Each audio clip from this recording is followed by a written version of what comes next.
I used to have a lot of questions. I had a whole page of notes and shit that I wanted to iron out. None of that really exists anymore because when those things arise for me, I'll meditate on it, And so I found way more answers and way more access when I trust that I have the answer and I allow the intelligence of my body to decide things for me. And that comes a lot with how I maintain the instrument. What up, fam? Welcome to another episode of Life Beyond the Game. Today's guest is Kyle Kingsbury, and really enjoyed this conversation with Kyle. He's an incredible man, incredible dude, and he's got a really unique story. I refer to it as like a double peak with his athletic career. He had this desire at a young age to play in the NFL.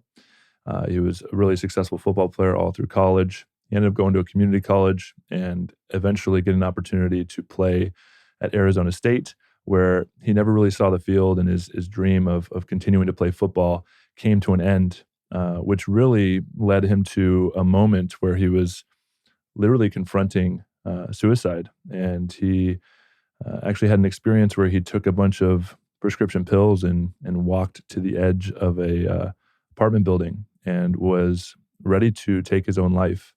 When he felt a rush of energy, might have been the drugs, as he talks about in the show, but a rush of energy that just let him know, not yet. Now is not the time.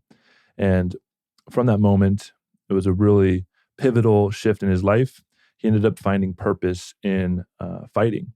Ended up competing in the UFC with a record of 11 wins, 6 losses. He competed in the Ultimate Fighter Championship, which was that reality show. I think it was on Spike TV. So he had a really successful fighting career. And then once he moved on from that, used a lot of the stuff he learned about optimizing his health, his nutrition, into a company called Onnit, where he was the director of human optimization for them, and kind of a sort of a guinea pig for a lot of their test runs with supplements and stuff. And you'll know why after you listen to this episode. Kyle is a psychonaut. He loves exploring alternate levels of consciousness and different realms. He's done some wild psychedelic experiences. He's experienced, ayahuasca. He's experienced all of it. But one thing he talks about in the show is a time he did 30 grams of mushrooms. For those of you that aren't familiar with mushrooms, a normal full-size dose is 5 grams. So it's 6 times a high dose. And he talks about it in the show. And it's a really quite insane experience that he's still working on integrating. We talk about a lot in this show. Really hope that y'all enjoy it as much as I did. Without further ado, here's Kyle. But before we get started, I want to tell you a story. When I first walked away from the NFL 5 years ago, it was one of the most challenging experiences of my life for a few different reasons: loss of identity, loss of purpose, but really the depth of connections that I had with my teammates. Losing that was incredibly challenging. I felt isolated. I felt alone. But as many of you know, it propelled me on a journey of deeper healing and self-discovery.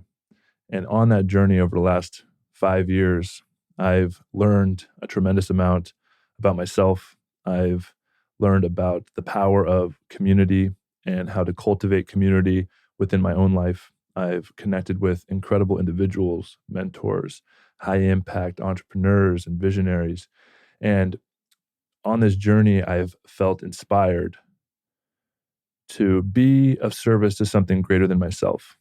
And I've been really alchemizing all the lessons, all the growth, all the deep study of initiatory processes, all of the plant medicine ceremonies, healing for myself and understanding the ritual of these ancient cultures. All of it's coming together in this new offering and this new community that I'm cultivating. We're now accepting applications to the Heart Collective. And the thing that's unique about this community is, one, who we're calling in. We're calling in high-impact entrepreneurs, those who have 7 or 8-figure businesses, leaders, high-impact leaders like C-level execs from well-established companies, are fast-growing startups, and influential visionaries or creatives who are focused on having a high impact in their industry. Another thing that's unique about this community is it's going to be an intimate community of only 40 founding members. And in order to join, you have to attend one of our rite of passage experiences. an initiation into this community. And the purpose for that is so that we can all really shed the layers of who we think we are and reconnect with the essence of our hearts and connecting in a deep way. And the way we're facilitating this is through a wilderness expedition.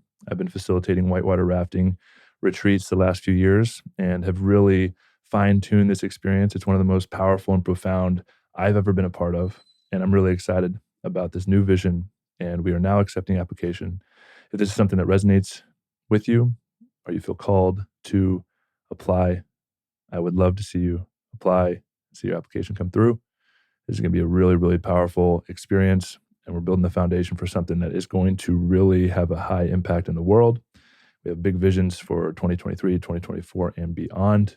There's a lot of really, really cool things coming online. There's a link in the show notes with more information. Click that link and you can apply today. Well, Kyle, how are you, brother? Fantastic, brother. Yeah, man. I'm really looking forward to this conversation. I know you've been on one hell of a journey. How you doing? Really good. Yeah, really good. We've been making some sleeping changes, as you know, as a dad is super important. So gave Tosh her first weekend away from the home with another friend of ours who homeschools 3 kids. And so they had a little girls' weekend, and I get to sleep with the kids each night. Now that Wolf is used to it, our little one, every other night, I spend the night in her room. So we did that for the first time last night. And amazing. How old are your kids now? They're going to be 8 and 3 pretty soon. So 2 and change, 7 and change. Is that the first time Tosh has been away from home without Wolf? Without Wolf. Yeah, wow. It's been over 3 years. How was that for her and for your relationship? Well, it's awesome because it was the one thing she's wanted for a very long time. And it was the right time to do it. But I got them an Airbnb in Wimberley, and they just had a little staycation hanging. But it is funny, I'm gearing up to go sit with ayahuasca at Soltara, and you have all these epiphanies and downloads and free space, and you feel 100%. The second you get back home, you're like, fuck, I got to hit the ground running. Integration time. Yeah, exactly. And that's exactly what happened to her. So it's like, it's nice to have space, and then it just feels like that much more when you get back. Exactly. Yeah. And everything was great. The kids were fucking great. That was the thing I loved. I was like, it was in many ways more smooth without her, because Bear was extra helpful. No one is just dad, and it was very connecting. And the father-daughter. This is like in the transition of her now weaning from the boob and being a total. all kids are mama's kids. Totally. Initially, and then over time that can start to shift, So yeah, I'm just starting to experience that. Yeah. Luca turns 2 in a week or two, March 20th, early next week, and it's when mom's around, it's a different story. Like, she's left a couple times for some work trips, and I've really enjoyed it. It's just a different energy, different connection. They're not like always going to mom, and it's cool that you got to experience that. Let's talk about your athletic journey. You've been on, we were talking a little bit before the show, like a double peak. You started off with this dream and aspiration of playing football. Tell me about the dream. Did you have a dream of going to the NFL and making it big? Yeah, absolutely. I mean, I started when I was 8 years old in Pop Warner. I just fell into success. I think the Sunnyvale Micro Rockets have won the national championship like 7 times in the last 15 years. The Pop Warner team? Yeah, little team. Dad, they'd go to Florida and fucking play and beat the Florida school, the Florida team. At that age, very, very young age group, and then the ages above and below that have done very well on the national level too for Pop Warner. Is this where you grew up, like kind of a farm system into like the high school? Or it was the Bay Area. A lot of the kids I played with in Pop Warner ended up playing on all the teams. So they were my rivals, the guys I played against, but they were the best players on every team. Any one of us that started in Pop Warner on those teams was the standout on each high school team. So that was pretty cool. You know, like having buddies and knowing like these are the guys I grew up with. And so was there a dream that was curated at that time to make it big? Tell me about that. Yeah, there really was. I mean, like I said, we fell into winning. So it just came naturally to me, the success. And a lot of that was really talented coaches that knew how to organize and get kids on the same page. We had a lot of talent for sure, but I think at that age, it was more the organizational skills of our coaches and the calisthenics. We had a guy, Bob Montalvo, who was a calisthenics coach in the Marines before coming to this Pop Warner team to fucking coach 8-year-olds. I mean, we talked at a turn, we'd have to bear crawl the length of the field and back 200 yards as an 8-year-old with full gear on. Damn. Right. So there was... You got that mindset early. Yeah, we fucking learned, right? And it just turned us into something different. You know, like late in the game, it was ours every time. And I really crushed people. I really appreciated that. You know, having that built into us, especially from a young age, is something I look forward to now with my son in jiu-jitsu. Like, because as dads, we need discipline to be taught, but it's really good if another man can teach them discipline as well as, you know, how you walk your own path, right? Yeah. Not just from the father. Yeah, it's not, and obviously punishment's different than discipline, but the discipline that I teach, hopefully, is coming from the discipline I have with myself, not how I discipline him. But then, you know, sports can bring that level of discipline. Like, this is what's required of you to do this thing, you know? And I think I had that early on. The first dream was college. You know, I wanted to play college ball. I wanted to play D1. Was great in high school. Didn't have good grades. Went to junior college. Did decently well there, but kind of bounced around and realized I had a lot of friends go to Arizona State. So I was like, I think I'm going to walk on there. And I had a kind of an important decision to make because I had scholarships to D1 AA schools or walk on, right? And be a nobody at a big school, but have the opportunity to play at the big school. And I ended up meeting a couple of the older players from ASU, and they're like, don't go be the big fish in the small pond. You know, he's like, you're always going to wonder then, you know, like just come to the team. And so walked on. It was brutal. It's funny, I become very close friends with our head strength and conditioning, Joe Ken, Big House. Was one of my mentors and really shaped who I am today, especially going into fighting as an athlete. And he was great. I talked to him years later. We were training with my strength coach, one of my strength coaches, Jesse Burdick. And I was like, do you know what this fucking guy had us do in walk-ons? He had us do walking lunges the length of the field, then backward lunges the length of the field, then 45-degree lunges the length of the field. We had 300 yards of lunges, then shuttle drills, then he timed our 40. That's where you developed those quads. I had like an 8-second 40. You know, like, he's like, I was just trying to make you. They're not fast at all. He's like, I tried to make you fucking quit. But that was it, you know? So, I mean, he was a guy who really pushed me. But once I got to ASU, I realized the dream of the NFL was over. Like I was. Why is that? Because I wasn't playing, and I knew a lot of guys who played and started every down and didn't make it to the NFL. I was cognizant of the jump that it takes, right? Most people aren't aware of that. You certainly are. But I saw guys who you know, as a defensive lineman, started 4 years, which is really tough to do just because the size difference. Like if you start every game as a true freshman and you keep putting on size, you've got a lot of promise and possibility of making it to the league, and they didn't, you know. And so I understood that. And having that film. And it's fascinating. I had a lot of friends, because I played at UNLV, a smaller school. So the odds of me making it from a small school were astronomical. And so I had that dream, but it still was like, you know, I was a realist about it. But I found it fascinating my senior year when I started training for the combine and for the pro day. There was guys I was training with that didn't have any film. They didn't even play. They were like walk-ons and they were backups. And they still had this dream of like, if I run fast on the 40, I still have a chance of making the NFL. I'm just like, people were asking me if I was going to try out, and I was like, I was fucking third string. Like, what are you talking about? There's no film. They watch film. I'm not on the film. But there's no anything, right? I didn't have a college football career. If I couldn't play in college, what the fuck would I think I could play in the NFL? Yeah, that's fascinating. You know, they would have put me on the field. Like whatever politics you think are happening, if you're good enough, you're going to get playing time. Period. They're not going to sit the best player. Yeah. You know? So that was a tough pill to swallow. So being on the sideline, especially coming from such a successful, you know, younger career, what was that like, not being able to play? Because that was one of my like worst things. There was my freshman year, and then my rookie year, I was on the sideline when I got drafted. And I went to UNLV because I wanted to play the game I loved. I went to a smaller school because I knew I'd play right away, and I ended up like rotating in my true freshman year, didn't redshirt. But I hated being on the sidelines. So as someone watching the game wanting to play, what was that like? I was chomping at the fucking bit, you know? I mean, I was the most hyped guy. It was funny because when we played at University of Oregon, all of them were calling me, "You look at number 68's a fucking, or 98 is a cheerleader, you know, like cheerleader Kingsbury over there. You got your fucking pom-poms, you know?" And I was like, damn it, dude, these guys are getting me. Because I was hyped. I mean, I had a ton of energy. It's like you're warming up like it's the last fucking game of my life because that's all I got to see of action on the field was the warm up and maybe one or two plays.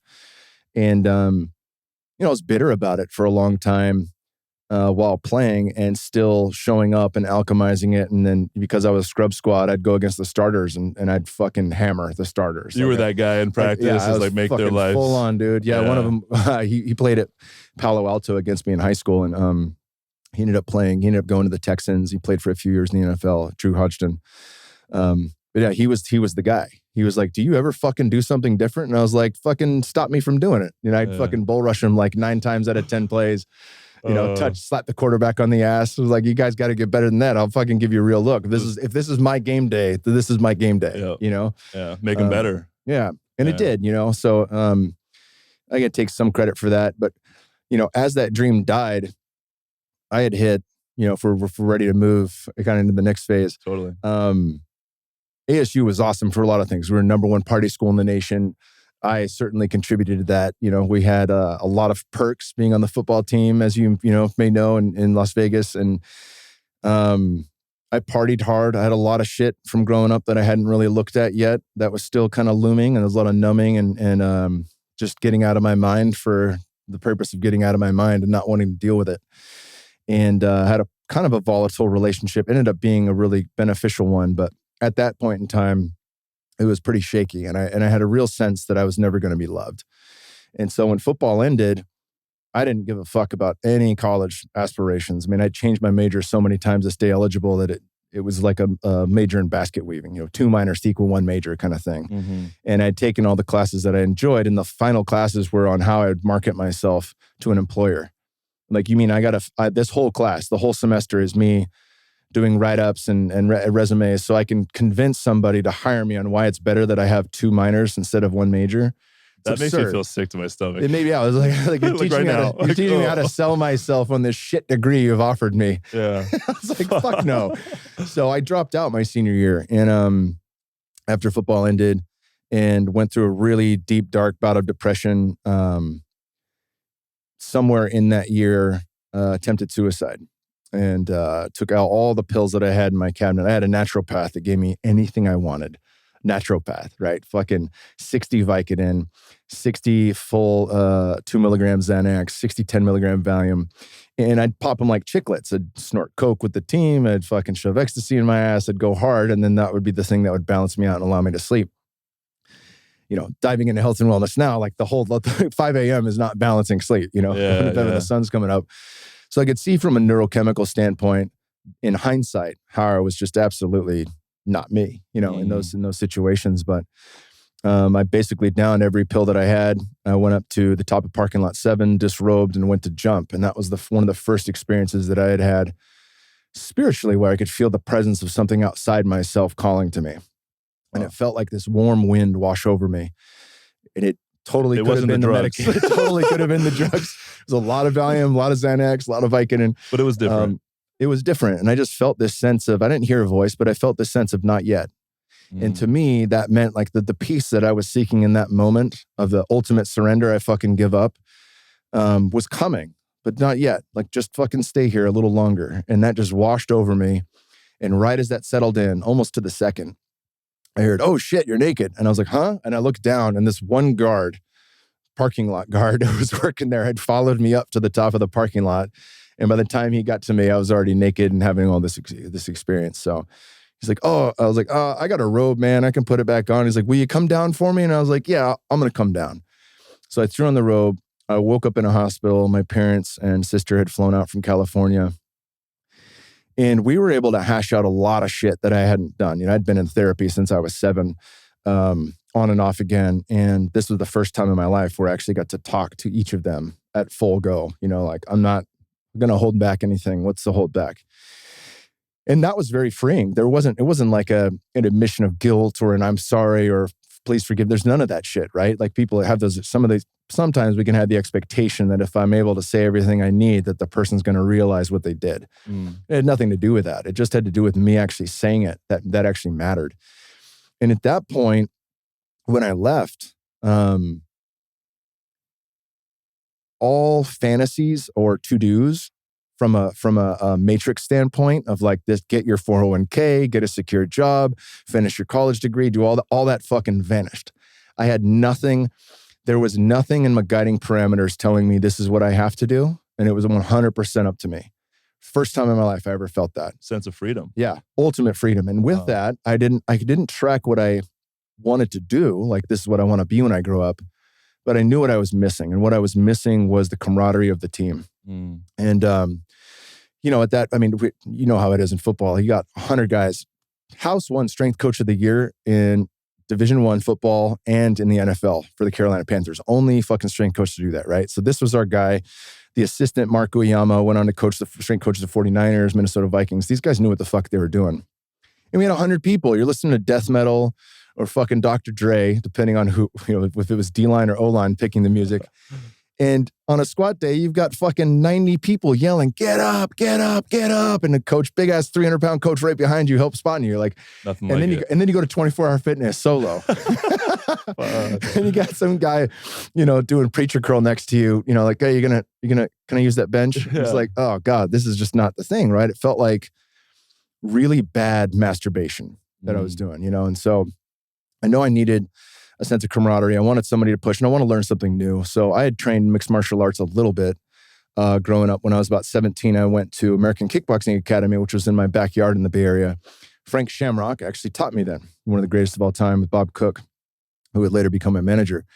I didn't do track and field or any fall sport. So it was, or rather I had fall and with football, and then I had wrestling, and then I had, the springtime, is it? No baseball, no track or anything like that. So that's when I'd go in and train at AK, and never, I'd fought a lot as a kid, from bullies and shit like that, most of the time outrunning them, but occasionally turn around and fight.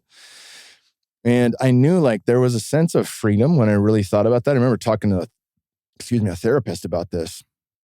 And then only later I read about flow or quiet mind, any of these things. And I'm like, oh, that's what I was experiencing. That's what was my attraction to the fight. Everything else fell away.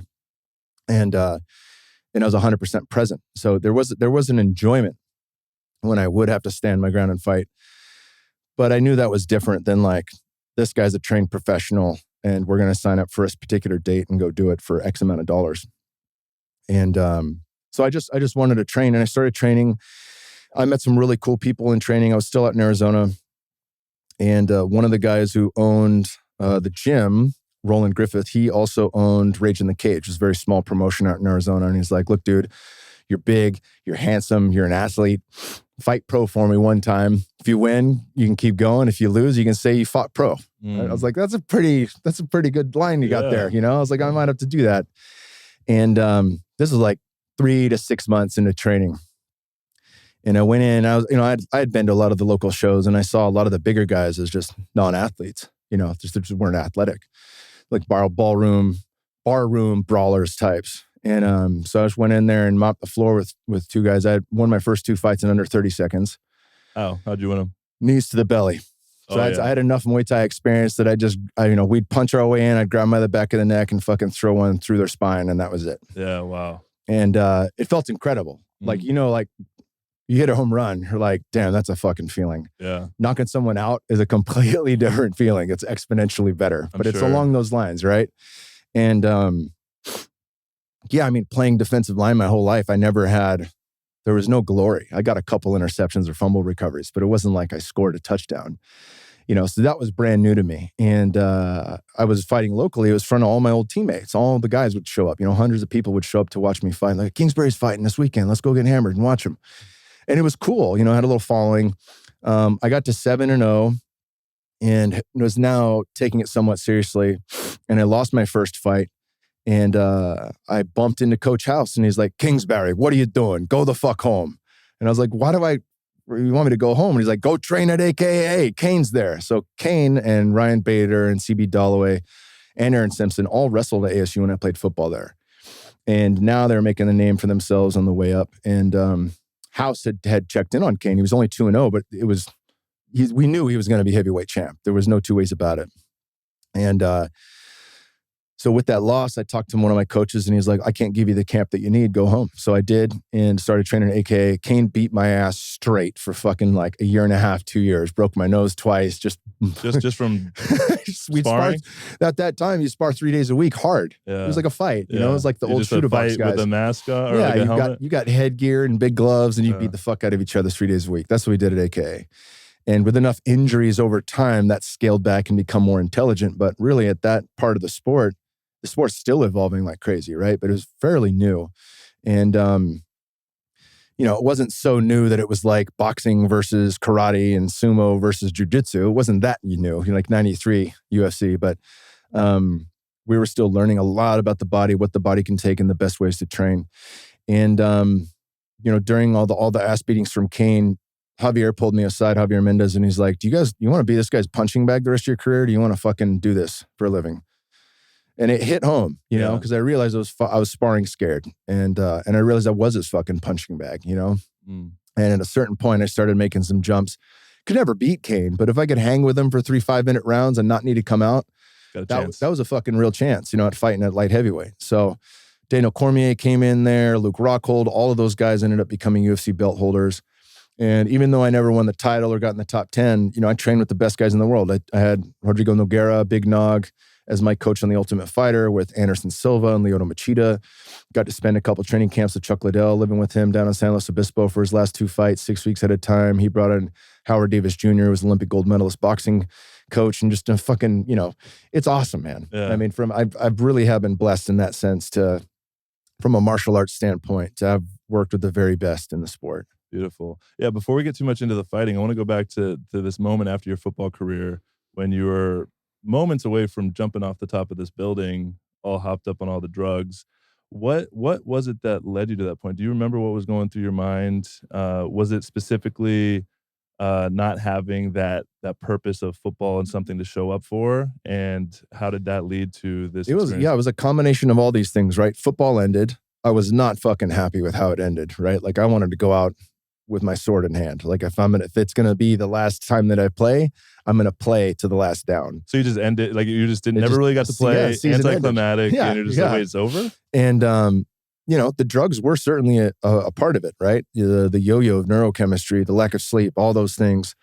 Anti-anxiety medication might be one of the worst medications ever made because it's not solving anything. You know, like you look at Gabor Mate, you know, famous psychiatrist from Canada, who's an ayahuasquero and a curandero. He talks about like the root of all addiction is trauma, right? So, and you could say at the root of all depression is trauma, and the root of all these things, there is something to actually look at that I was avoiding. And when you stop taking these things, all the shit, it's like you've just been shoving, you know, dirty clothes in your closet for 6 months, and then you open the closet door and you're like, oh, that's all there still? It's like, yeah, that's all there still. And most people don't have the awareness of all that trauma, right? So they're like, what's wrong with me? It's all living in the unconscious, showing up in all these unhealthy patterns. Yeah, there's some neurochemical imbalance, which is actually complete fallacy.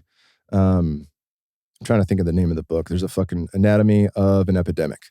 Phenomenal book on this. If you disagree with what I'm saying, check that book out. But so there was the neurochemistry thing from me having these cocktails on my own. There was a lot of shit from my childhood that I hadn't looked at. There was this weird feeling that, you know, I'd get shit-faced with my girlfriend and she would be like, you're obnoxious. And I'd be like, no, that's me. I'm showing you more of me and you don't like me. So that felt in my mind like I was never going to be loved. And if I'm really getting to the core of shit, that probably was fucking it. That rejection wound. Yeah, that probably was there more than anything else. And that had happened, you know, it was kind of shaky, you know, it was a new relationship. We ended up dating for 6.5 years, and I learned a lot in that relationship that led me. This is when you were in college? This is in college, yeah. She played basketball when I played football there.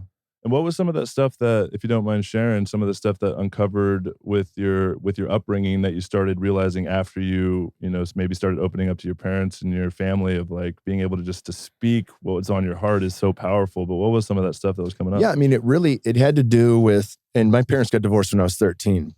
My relationship with my dad improved immensely when that happened. You know, like he realized he couldn't have me under lock and key, so he had to balance, you know, and pick his battles.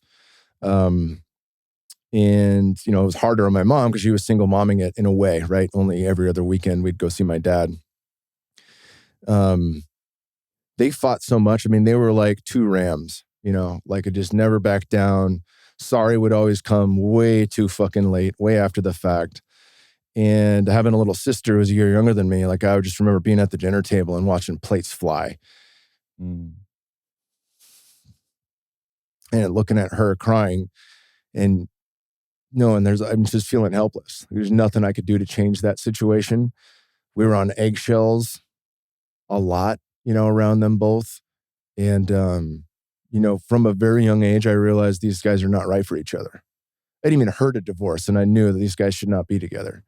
So my mom had offered a couple of times, what would you think if I got divorced? And I was like, yeah, please fucking do it. Like, you guys aren't, it's not going to get better. It's not going to get better. You guys will be better and happier when the other one's not around.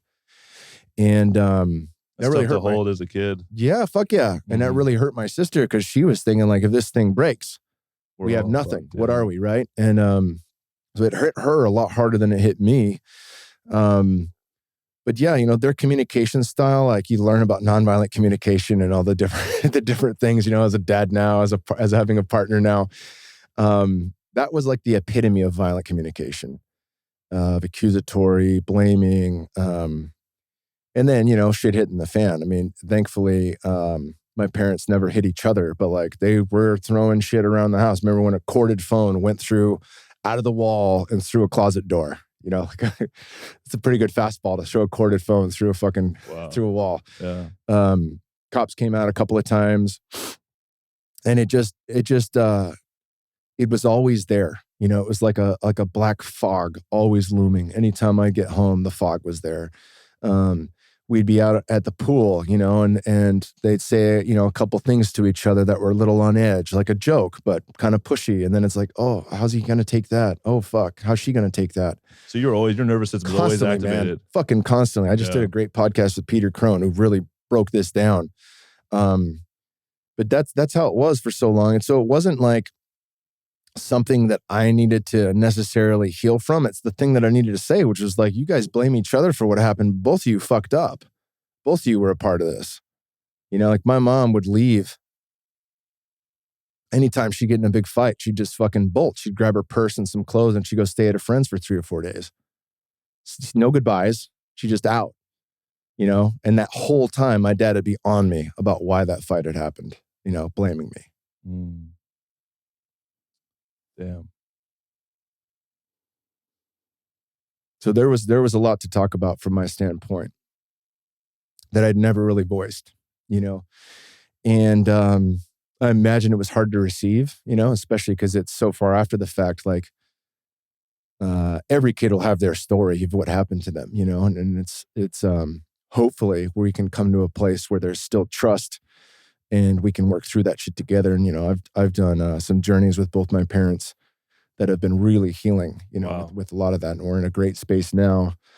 I still get triggered if I see any little inclination of the shit that they did to me, to my kids. It's like, no. That ain't happening. Like if they're around and that energy kind of starts bubbling up, you can feel you know, it. like if there's like yelling in front of the kids or arguing in front of the kids, or if my dad threatens to spank Bear because he's not listening, it's like, you know, that ain't rolling no more, dude. That ain't happening. Yeah, that's not happening. So it's been a big ride. But I mean, there was just so much. And I think a big part of this too was what I need to do, what I should be doing, right? The weight of finishing the degree, the weight of getting the job that I'm supposed to have, the weight of all the money I've invested as a walk-on. I paid for all of it. I fucking had, you know, 6 figures of debt that I didn't get, you know, back because I wasn't a scholarship player.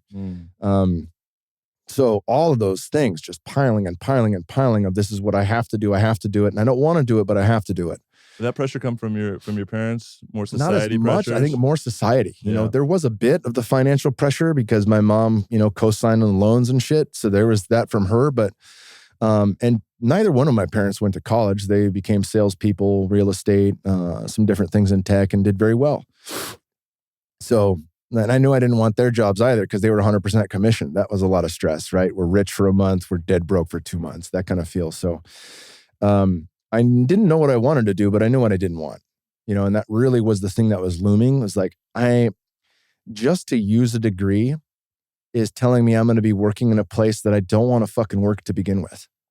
Right. And I literally thought I'd rather get punched in the face than work in a cubicle. Well, you were to a point where I'd rather jump off this building and not do any of it. Yeah. Besides, do that. So you have this moment of not yet, and then you go and you finally like experience this freedom of, I just need to say what's on my heart and speak my truth and to my family. What was that initial experience like, where you're like, what were you saying? Was it just all the things you wanted to say as a kid, but you just feel like you didn't have the words or the courage to say it? I think for the first time, it was me being able to call them out, because in particular, having the whole family there, right? And my sister really appreciated this, but having the whole family there, all the old stories of, I did that because he did this, finger pointing at dad. And then dad's like, I did that because she did this, finger pointing at mom. And it's like, no. You both fucked up, right? It shouldn't have been that to begin with. I was talking to my mom the other day about her throwing the fucking plate. It was tostada night. So we had tostadas the other night, and I was like, it's so funny for the rest of my life. Every time I have a tostada, I'm going to think of that night you fucking threw at his feet. So this is recently this happened. Yeah, it's super recent, right? Wow. She lives here now. And she's like, well, he told me it didn't fucking taste good. As if that made it okay to throw plates at him, right? And I was like, damn, you're in your 60s and you're still defensive over why you decided to do something that was extraordinarily against the norm. And way more devastating to a kid watching than being like, that hurts my feelings when you say that this food isn't good. I spent 2 hours working on it. If you don't like it, you cook dinner next time. That'd have been way better than throwing food and fucking like none of us eat, yeah. So it was just, but it shows kind of where they're at still in their journey. It's fascinating how if people get older, if they're not doing this inner work, those same triggers and patterns just continue to repeat themselves. I mean, Rogan's talked about that a million times, like being on pot and witnessing once he had kids, you look at an adult and you're like, oh, I see all of your little wounds. I see what happened to you as a kid. I see that you're still that kid, just fucking in an fat adult meat suit, but you're still that hurt kid, right? And it's for sure the case. Right? Yeah. Like if you're not doing that work, like you might be a 9-year-old in a 70-year-old's body. You might be a 12-year-old in a 50-year-old's body. Yeah, buddy. Yeah. And then the importance of it's an inside job. Like forgiveness has nothing to do with, like you said, like expecting your parents to take responsibility for what they did. Because that whole thing is just victim consciousness, pointing the finger. Where's anybody taking responsibility? But being able to take responsibility for yourself, even as a kid, to forgive. Talk about that journey of forgiveness. You said you still have a little bit of triggers coming up around them, and a little bit of being able to regulate your nervous system is a huge tool. But talk about that forgiveness. Yeah, it is. It is massive. Paul Selig really helped me on the forgiveness piece. He uses a lot of analogies, like anything you damns you right back.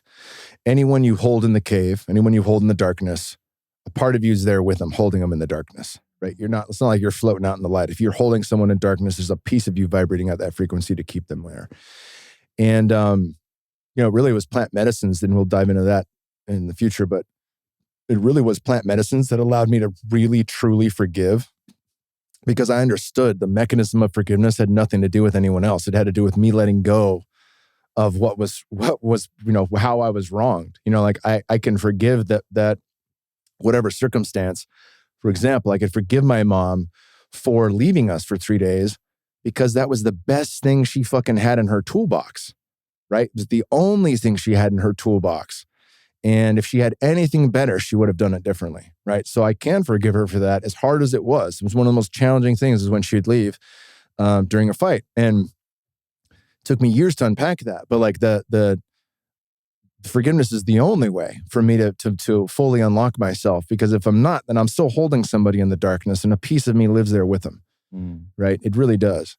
And you can't think your way to forgiveness, right? It's not about just shifting the story. You have to really feel the pain that caused you, right? Yeah. And that's what plant medicines have helped me do, is access that somatic experience of, I need to feel what it felt like for her to leave. And in that process, in that feeling, in that grief, in that loss, that's when the energy is able to release, and then you have clarity on shifting that perspective. Yeah, absolutely. I've relived a lot of the discipline challenges that I had with my dad, and then immediately went into him as a kid and experienced what it was like for him as a kid. So there's a lot of power in the medicines in the ret container, you know? But that reframe is like, I mean, it's the ultimate, you know? It's perfectly dialed medicine. Mm-hmm. True compassion, being able to see someone else's perspective. Yeah, let's get into the fighting and kind of so you found purpose again, something to put your energy into in this fighting. Talk about the power that had to all of a sudden have something to focus on that's not a cubicle job working for society, and what that added to you, and then how you focused in the mindset of and shifted that dream, no longer playing football, but hey, I maybe can be a great fighter. Yeah, that was it was kind of funny because it started off like, let's just see. And then it was my third fight that actually went to decision. And I was like, oh, I'm not going to just walk through everyone. I should probably take this serious. And then I really started considering, like, could I do this? I'm a little late to the party, but you know, I am an athlete. I've never not been an athlete. I've never taken years off from training my physical body. Like, it's still at peak expression. Are most fighters like kind of training as kids, kind of like NFL players? They got to start at a young age. They don't usually get in. I mean, the best guys start like Daniel Cormier, Luke Rockhold, Cain Velasquez. We're all wrestlers at a very young age. Mm-hmm. You know, Daniel went and wrestled for the U.S. Olympic team, right? In Athens. Like he had a pedigree that allowed him to step into the sport and only need to worry about a few submissions and then really striking. So he could devote all of his time to getting better at boxing, kickboxing, Muay Thai, and then defending some chokes. But no one's going to be on his back. No one's going to take him down, right? Mm-hmm. So most people who have done really well have specialized in one or two things, and then they learn the thing that they're missing, right? Because they have such a long history with that pedigree that it allows them to spend more time working on their weaknesses and making those strengths. And so you had no real experience in fight. You wrestled in high school? I wrestled in high school, but that if you watch my last fight with Pat Cummins, that shows you what a high school wrestler looks like against an All-American. Yeah, an All-American from Penn State. Totally. It's a completely different ballgame. I mean, he set the record for most takedowns in a fight at light heavyweight. Thankfully, that record's been beat, so I'm not on the record books anymore. But yeah, he took me down, I think, 11 times. In one fight. Wow. Yeah. And so, I mean, I kept getting to my feet, which is that's the unsung hero portion of that. There's a metaphor in there somewhere. Keep getting back up. He couldn't hold me down. But yeah, you know, like I didn't really have that. And the other thing I didn't have was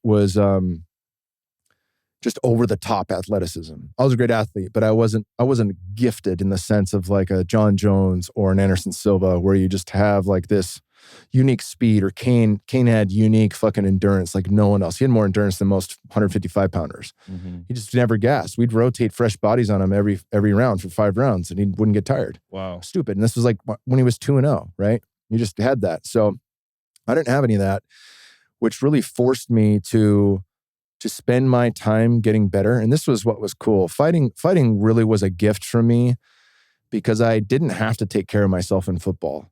I could fuck off and still go to practice the next day and smash someone, you know, and be totally fine at it. The endurance piece wasn't there as much as it is in fighting. Whereas in fighting, in one training camp, in an 8-week stint, if I go out and get shit-faced once in that whole 8-week stint, I'm going to fucking feel it on fight day. Wow. One time, right? That's how tuned the body is. So what was it like shifting that perspective? Because I mean, I know athletes, like I partied a lot when I was playing football, and like I could go to practice hungover and still, I mean, it wouldn't feel good, but I could get it done. And so being able to have to focus for 8 weeks, I mean, was that difference coming from a party mindset to absolutely? Yeah. And you know what it did is it just polarized my life, which was hilarious because I would be perfect for 8 weeks. I'd be reading, diving into Wim Hof, breath work, reading Eckhart Tolle, fucking going to bed on time, no TV, and eating 100% organic foods, learning shit from Paul Chek and different diet professionals. And that really was my major education of what I brought to Onnit and what I brought to my podcast, was this education in performance and longevity and cognitive function, brain health, and all that other shit. So I learned that all in fighting because I had to. And I didn't have the option. Like Cormier would just play NBA 2K all day in between practices because he was that good. You know, he could just fuck off and play 2K. Yeah. I couldn't. Then after the fight, it was, all right, how many pills can I get in my ass of pressed ecstasy tabs and fucking like really celebrate the win or the loss because I was a good boy. I'd earned it, right? I was sober for 8 weeks. Now let's go ham and have fun with all the friends that had come out. And I got to ask you about because you've mentioned it a couple of times, the pressed pills in the ass. Tell us a little bit about if you could mainline, I've only done it once. Don't try this at home, kids. I have had an injectable MDMA that was like a shot? Yeah, buddy, intramuscular. They do that. I never heard of that. They do it, yeah. So what was that experience like as opposed to just taking it orally? Oh, it's night and day better. It's not even fucking close. It's like you got to get that from a doctor? Yeah. But my thought process was I've learned a lot about drugs inside and out, the good, the bad, and the ugly. And my general rule of thumb is if it does it leave you more whole than when you started? The way you answer that question is, do I feel good the next day or do I feel like shit? That's what to determine if it's a good drug or a bad drug. Yeah. And so I did a lot of bad drugs in college and a lot of bad drugs, in between fights. But my basic understanding of the body was that if it goes in the pooper, then it's going to absorb right there through the colon, and it's going to be like mainlining it, where you have no stomach acid to break it down. That's why multivitamins don't work really well. Like, we're used to unlocking vitamins and minerals inside the cells of our food that we eat, and then that happens in the intestines where we get to unlock that, not in the stomach. So if you're taking oral supplements, you're only getting a small percentage of the actual benefits. Unless it's liposomal or something like that, right? Like, so should I be taking my supplements up my butt? The poop shirt, yeah. You get that Centrum Silver right in your ass if you're old and you're listening to this. No, but I mean, fucking $20 a pill. I was like, I'm going to get my money's worth. and B, I wanted to experience if this was a different feeling. It certainly was. It certainly was. It wasn't as good as the injection, but it was better than swallowing them whole. What's the difference experientially? Is it just like stronger, smoother in the onset, like no jitters with the come on. It has been maybe 10 years since I've done that. So, I mean, if we've got pharmaceutical grade MDMA, I'm just going to swallow it like a regular person these days. It's going to work. Down. It's going to Kyle's work no boofing again. But those are good times, Yeah, totally. And so this would go back and forth, and I had a boxing coach who was mestizo, old Mayan and Aztec guy named Huitzi, which was short for Huitzilopochtli, the war god, the hummingbird god. That's a badass name. He's the dude. Yeah. And he would take us for traditional sweat lodges. He ended up being a cut man. A lot of people that watch like old fights saw him in my corner, but he was a cut man in the UFC and Strikeforce and Bellator for a long time before he passed away. And he'd take Kane and I and John Fitch and a lot of the guys from AKA over to do these traditional sweat lodges. And at a certain point in time, I was like, when are we going to use La Medicina? And he just burst out laughing and he said, I've been waiting for you to ask me. So we started working with psilocybin and then eventually with ayahuasca. And, I had some experiences prior to that, but it was like, I'm snorting coke the night before. There's no intention. And now I'm putting a bunch of mushrooms into a skillet and cooking eggs with it. And we're going to eat psilocybin mushrooms while we're camping in Sedona. Still an amazing spiritual experience, but just fell into the perfect experience. Like I had no rhyme or reason of how I got there. And he really showed the respect, the reverence, the intention setting, and how to curate and hold a container. Yeah, the ritual, the ceremony. Yeah, he taught me about all that. And he instilled it in us, and my wife as well. Her first journey, she had never done any drug before. She got dosed with a pot brownie in college. That was it. Hadn't even been drunk before. And she had, our first journey was with him in a sweat lodge, and we split an ounce of mushrooms. Her first time, she's 110 pounds. How many grams is an ounce? 28. So we had 14 each. Wow. For doorway number 1. Wow. In the sweat. In a sweat. Yeah. 14 grams of mushrooms in a sweat. Yeah. Coach was, he would do the warrior sweats and he didn't beat around the bush. He knew he could handle it and it was unlike anything else. Yeah, I'm sure. I want to paint the picture for the timeline here because you had the experience of taking all the pharmaceuticals, close to committing suicide, having this experience of freedom, finding your way into fighting. And then you're talking about, when you were in fighting mode, really like reading these books like Eckhart Tolle and learning about like Paul Chek and the neurocognitive stuff. Where did that understanding come in? Was it a part of that freedom experience, or when did you start going into more of the spiritual path? Well, my mom had always had she had the power of now. She had Mike Dooley and Wayne Dyer, and I love Dr. Wayne Dyer's work. She was reading this stuff even though there was so much trauma and energy at the house. Yeah. Interesting. Yeah. I mean, was it something that she kind of used to help her? Both my parents did transcendental meditation, which shouldn't be a knock against TM, but it clearly they couldn't use it in the moment. It's just a tool, but there's it's a more tool, to it. Right. Exactly. Yeah. they'd go to like Berkeley Psychic Institute, and they were into all this weird shit. They'd have me go to like a non-denominational Christian church when I was a kid. So it seemed like a normal upbringing for, whatever, spiritual side of the coin. It wasn't like we're into witchcraft and shit, Yeah. But then I started reading these books, and occasion, Deepak Chopra, whatever, I'd grab those from her. And when you I read these fighting, when you were younger? I read those when I was in my 20s. Okay. Right. And was there an initial thing? Did you read books growing up, or was there I'm going to start reading? Because reading really helped impact my life and expanding my consciousness when I decided to. This is a great question. I had made the decision I was never going to read a book again after college, and which most of my friends still have kept that decision. So from college, you could probably tell a correlation to where they're at in life. They're not sitting with me on the medicine. I promise you that. Yeah. And so I had, I had made that decision. I was sick of school. I couldn't fucking stand it. And then I had a strength coach before Coach House, who was also a New Yorker, and he was a Czech understudy. And he was like, I got to get you to eat this. He's like, I kept farting every day in practice in the strength training room. And he'd be like, I think you got an intolerance. And I was like, to what? And he's like, you got some kind of intolerance. You fought a lot. And I was like, who says that to another dude? It's fucking protein. Yeah. Big deal, And he's like, no, something's wrong. And he goes, you read this book, How to Eat, Move, and Be Healthy by Paul Chek. And I was like, I'm not reading a fucking page of it. He goes, will you watch a video? I was like, yeah, I'll watch a video. So we watched Flatten Your Abs Forever video, which is Chek's. And Chek's just ripped on the cover. It's like, fuck yeah, man, I want to get shredded.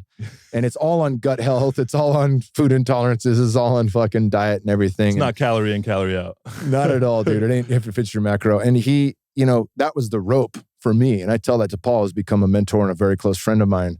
That's what roped me in, because I was too cool for the other shit. And then after that, I read How to Eat, Move, and Be Healthy. My wife and I have read that book at least 12 times, filled out the questionnaires.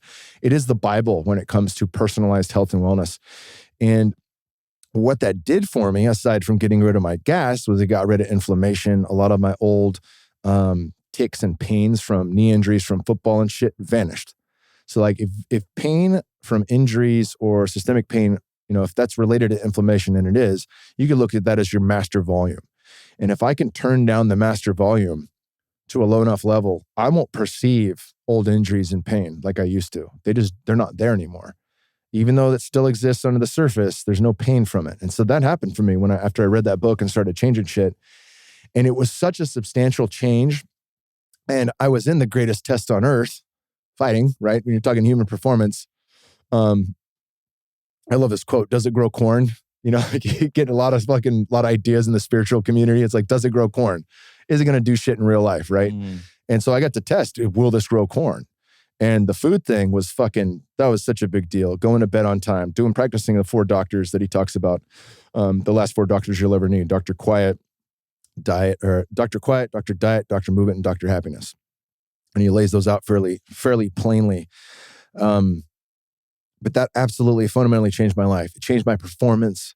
And really was so palpable and visceral that I was like, if I can learn this from one book, what else is there? And that literally was the seed that planted every other fucking seed. That's why people are like, wow, this guy hangs from Paul Chek's nuts a little bit. And it's like, yes, I do. Changed your life. He changed my life. Absolutely. And not just from a diet standpoint. He re-inspired me to learn. That's beautiful. And wow. Yeah. And I think a lot of people, it's definitely with me, the physical body is the gateway into the deeper connection to self and deeper connection to spirit as well. I want to talk, just because you have such a breadth of wisdom, because I think a lot of people watching this show, the importance of inflammation in the body, especially as former athletes with pain, is something I deal with. And I started, figuring out what I'm fueling my body and the importance of that. Talk a little bit about the inflammation in the body and what are the best ways to, limit that and shift that so that you can start seeing changes in your own life. Yeah, I mean, there's many approaches. Dr. Michael Ruscio, who's a gut specialist, he wrote the book Healthy Gut, Healthy You. So if you've got gut issues, that's my main recommendation there. He provides some version of a low FODMAP diet, so low fermentable fibers that will help really reduce that. If you Google low inflammation diet, you're going to fucking see everything, right? And you're like, well, this one says lentils and this one says no grains. And this one said, and it's like, dude, anything that I tell you right now, you're going to find something counter to argue it. That's why I recommend How to Eat, Move, and Be Healthy, because he's literally, it's like a choose your own adventure. You fill this shit out and it changes over time. That's why I've done it 12 times. Your body, as it's healing, will change and adapt, and it may need different foods at certain times. But through his rotation diet and different things that he lays out for you, you eliminate foods that are problematic and you slowly add them back in, and you get to see what's causing inflammation, what's causing pain. What do I have some small intolerance to? It may not be a full-blown allergy. And everybody's different with everybody's different. Foods. And if you go, a lot of people ask too, they're like, what's a good food allergen test? None of them. The reason is if you have leaky gut syndrome, your body will have built an allergy to a fucking ton of common foods you're not actually allergic to. There's no genetic allergy to egg, right? You may have that built in because of leaky gut syndrome as you heal the gut and you still take these foods away, but you should be able to come back at some point to eating all those things.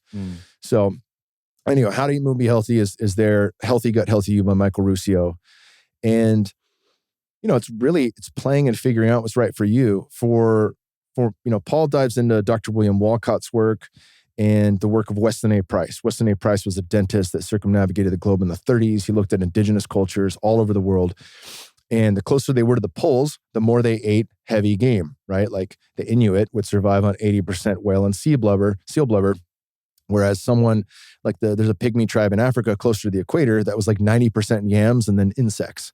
Very high carbohydrate, content. So if you're closer to the equator, you had carbohydrates seasonally available, did not experience a winter, and you didn't have big game. They just weren't around. So you're looking at small, lean fish and fowl, warm water fish.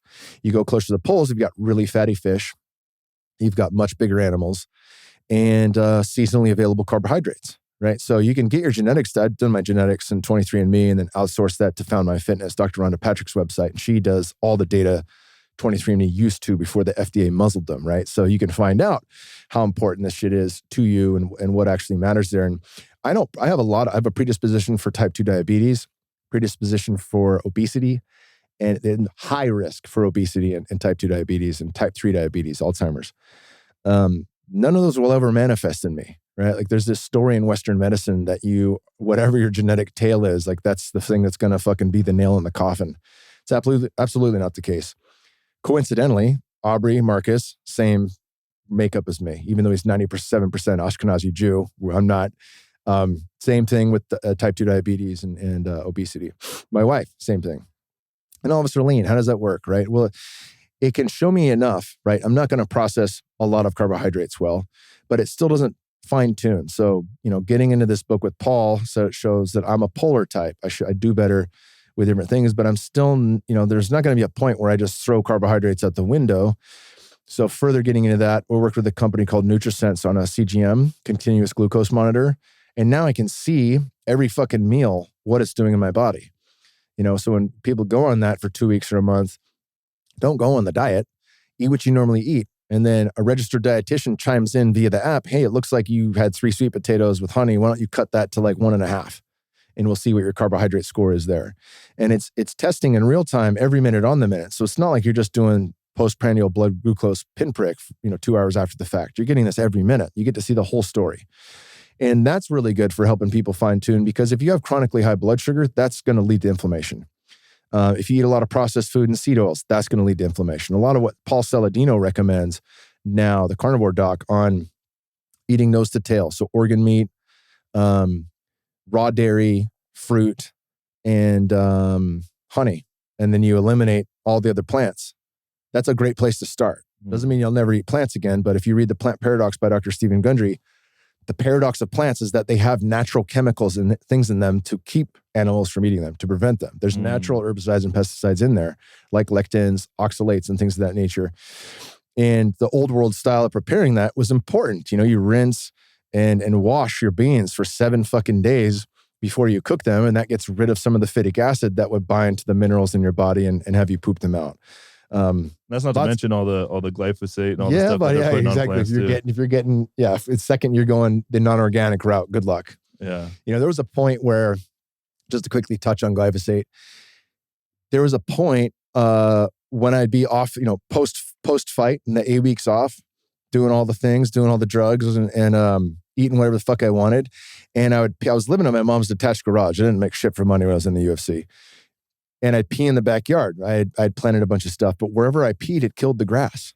Oh, that's fascinating. And I was like, that's fucking weird. Then I'd go into camp and my pee wouldn't kill the grass. And I realized this was glyphosate, because I had a number of other people that were in the field I was learning from telling me that if your urine is killing plants, it's really high in glyphosate. And I was like, fuck, man.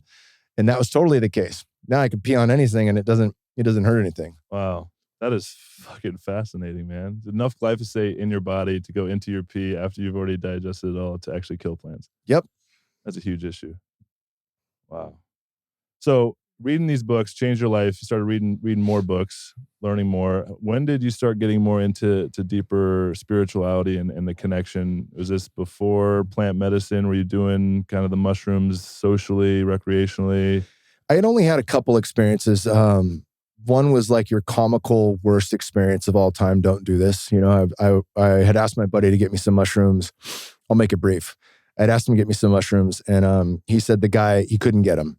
So we go to this house party and I get hammered. I'm on like a 40 of Old English, and we hotbox the car with some premium, super high THC California cannabis.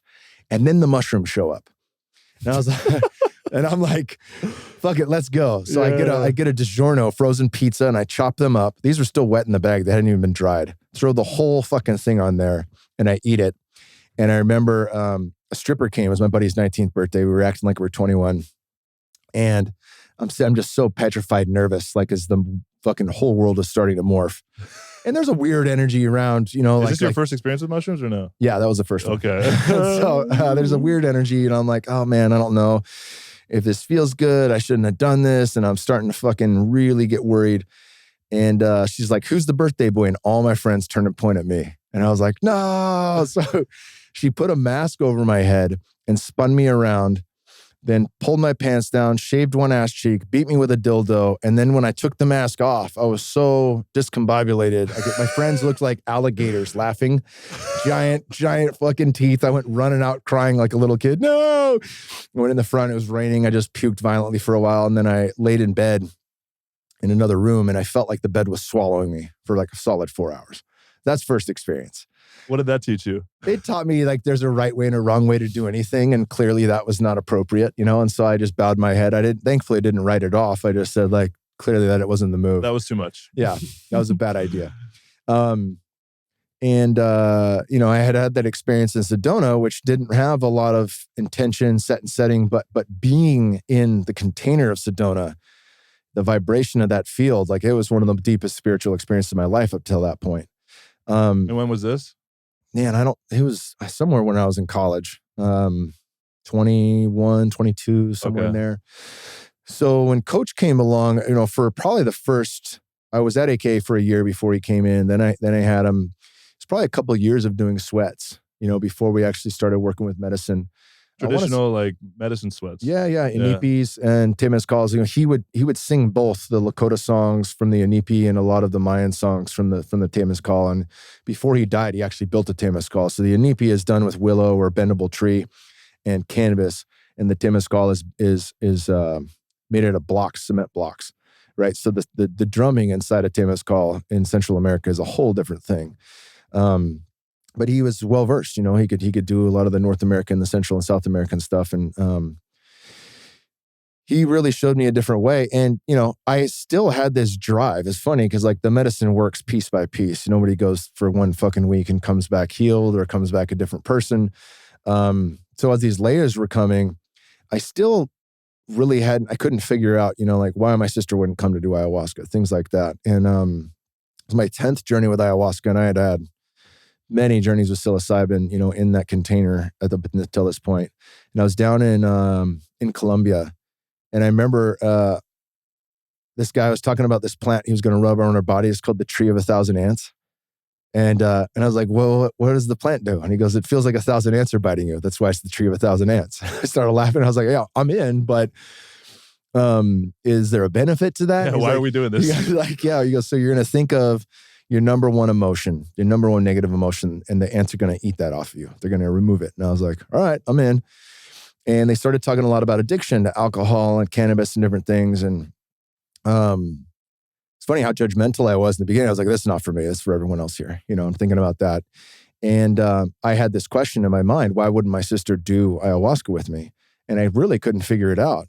And then the medicine kicks in and I get to witness our entire childhood of me introducing random ass drugs to her. Like, here, smoke this ketamine laced weed, do this thing, do that thing. And she always said yes.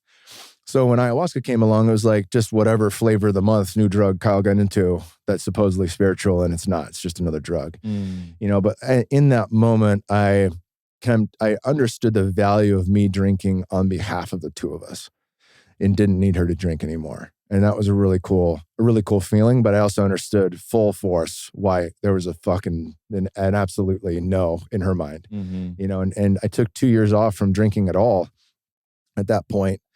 And I was like, I wonder if I can come back to this with actual intention and, dry farm wine, something that's not going to be biodynamically grown, doesn't have a bunch of chemicals and shit in it. And I did really good. There's a couple times where I had a little too much for my standards, but nowhere near where I was before. And that was, I think, very important for me to see that it's not some genetic thing. It was actual trauma and the need to numb that was causing that. And, now I just prefer other shit. I prefer kratom. I prefer something that leaves me more whole than when I started. I don't want to have any ill effects the day after. And there's certain social settings, Thanksgiving or something like that, where I will crack a bottle of dry farm wines and it's nice. But ayahuasca gifted me that. It gifted me so many different things and really saved my marriage. I got together with Tosh after this 6.5-year relationship with my college sweetheart ended. And I wanted a person that could grow with me, and plants were a part of that, right? Like, it's hard to go from plant medicines early in my fight career. I'd finish this fight. We'd go to a medicine sweat. Then I'd fly home to Scottsdale and it was like, hey, it's party time. And once the medicines came in, it was fucking just a whole different feeling where I'm in the club and I'm like, oh, this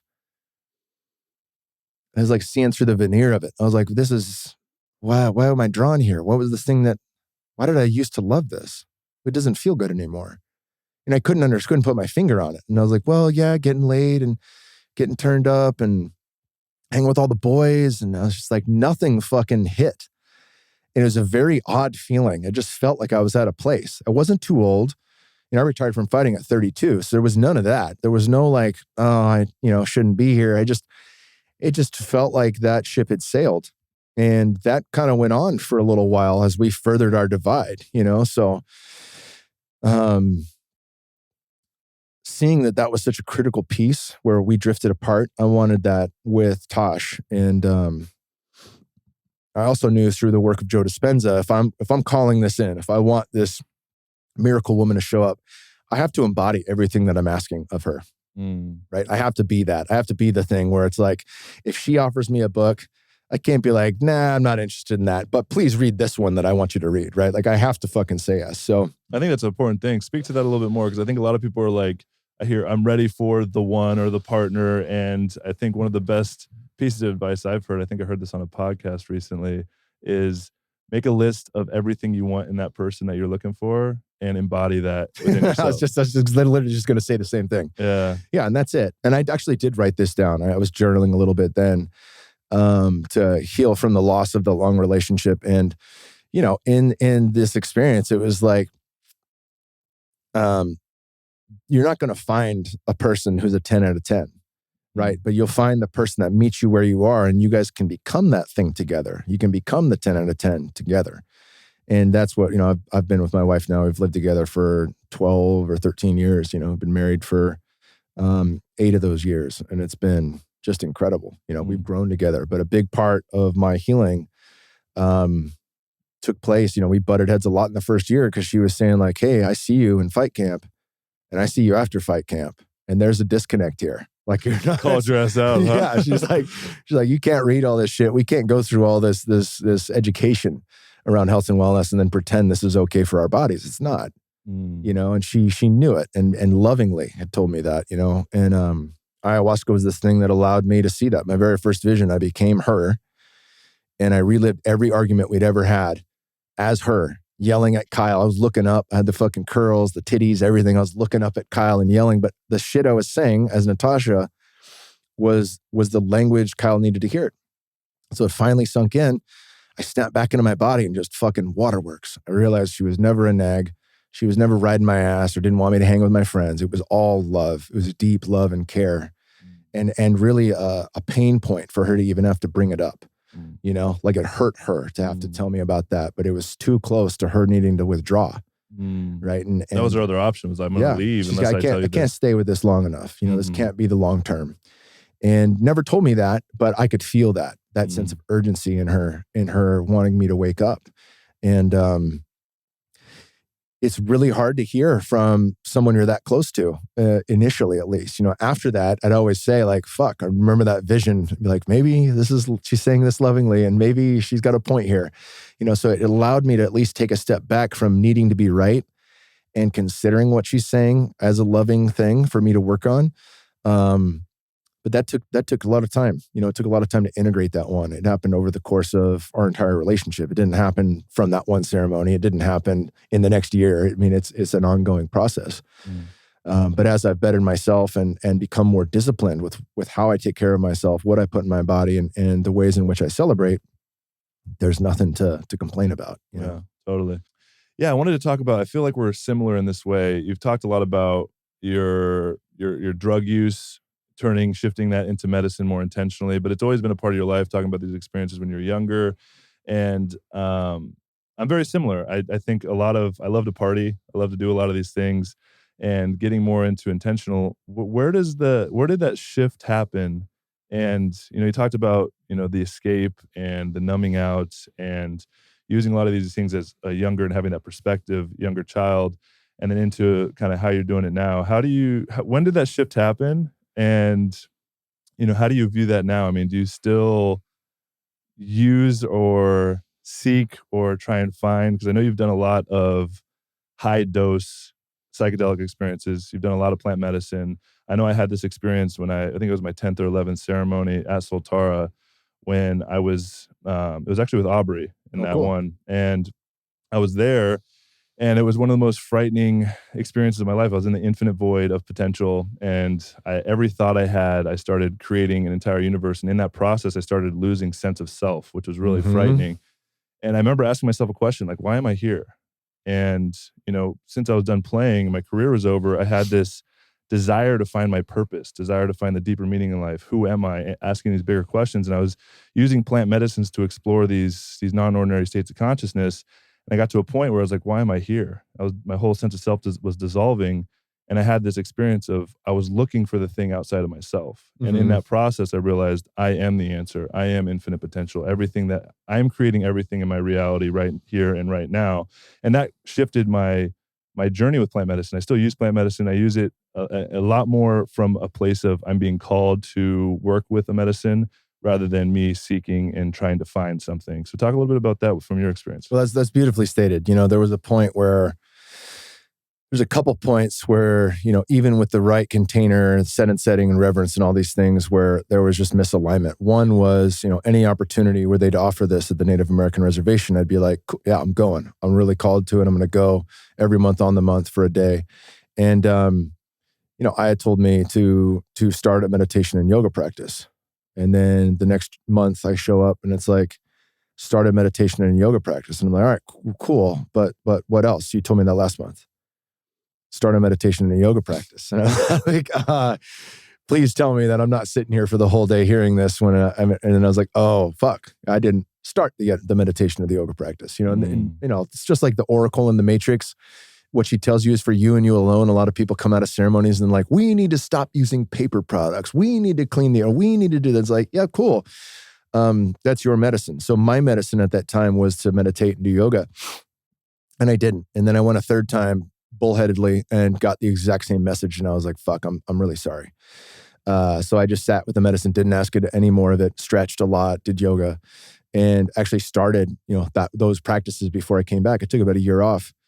One thing that I kind of stayed, which alludes to what you're speaking of, is for a long time, I'm not sure when this faded, maybe only 2 years ago, you know, somewhere around 2020, 2021, with the giant fucking world initiation taking place, I realized that I was bringing questions that I could answer.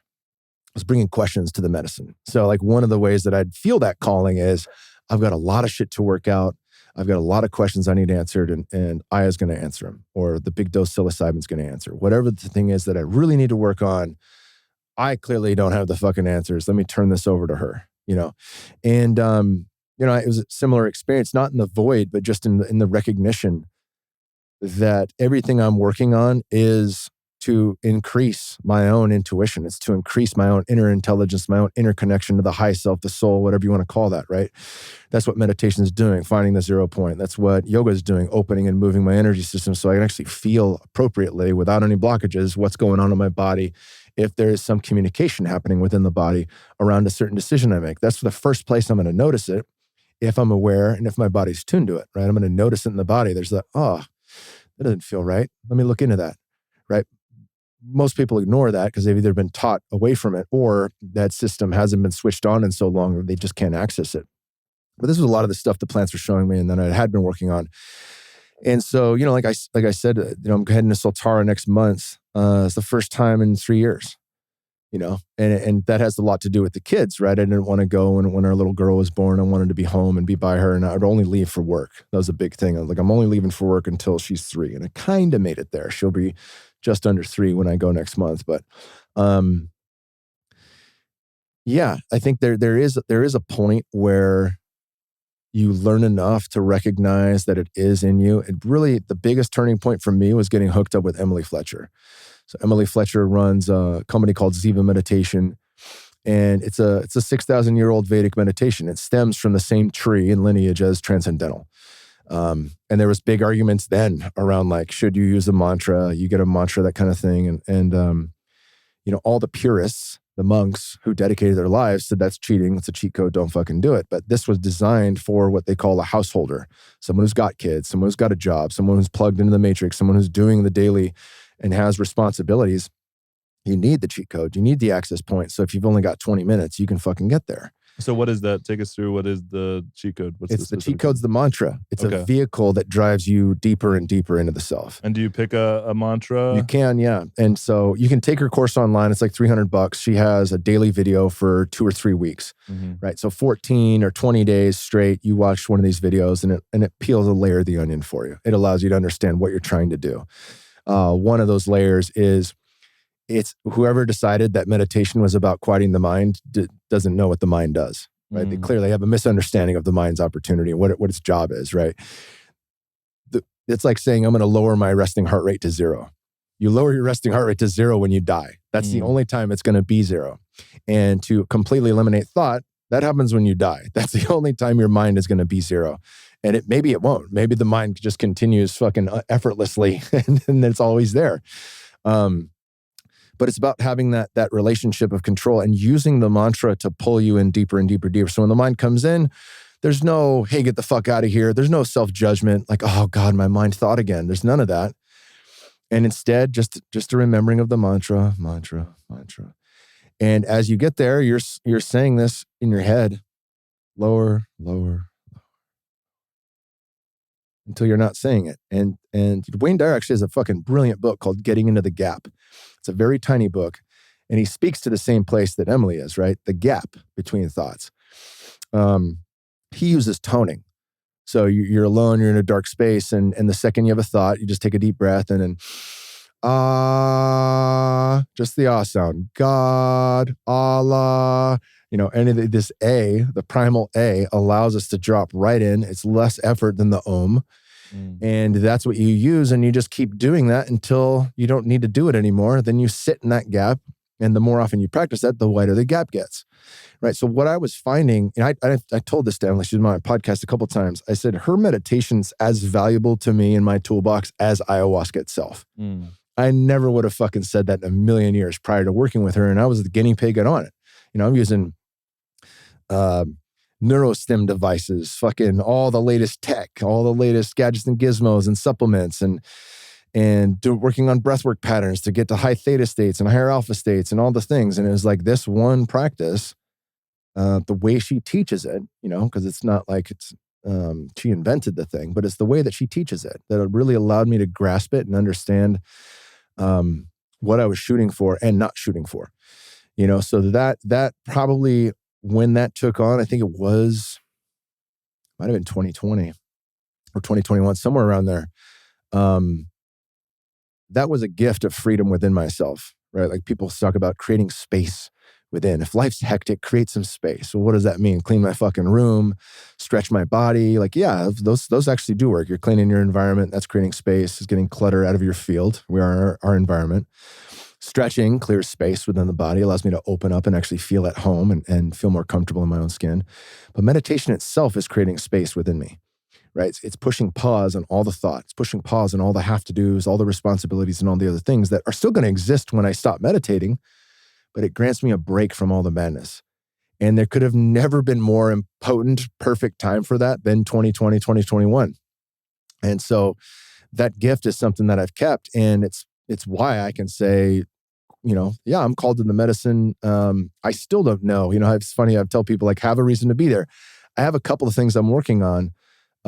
When I get there, one of which is the dark night of the soul from a couple of initiatory doses I had on other medicines we can dive into if you want.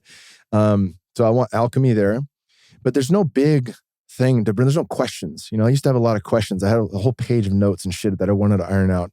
None of that really exists anymore because when those things arise for me, I'll meditate on it. I'll find that either shows up in my dreams or there's some synchronicity, aha moment in 3D waking life where it just clicks. And so I found way more answers and way more access when I trust that I have the answer and I allow the intelligence of my body to decide things for me. And that comes a lot with how I maintain the instrument, right? I have to tune my tuning fork to be there. So this year, I hurt my knee again in jiu-jitsu.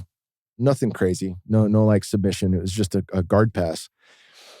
And I realized it was because of inflammation in my leg. My left quad was super stiff and it just popped my meniscus again. Well, that's an error on me for not being mobile enough to enter the mat.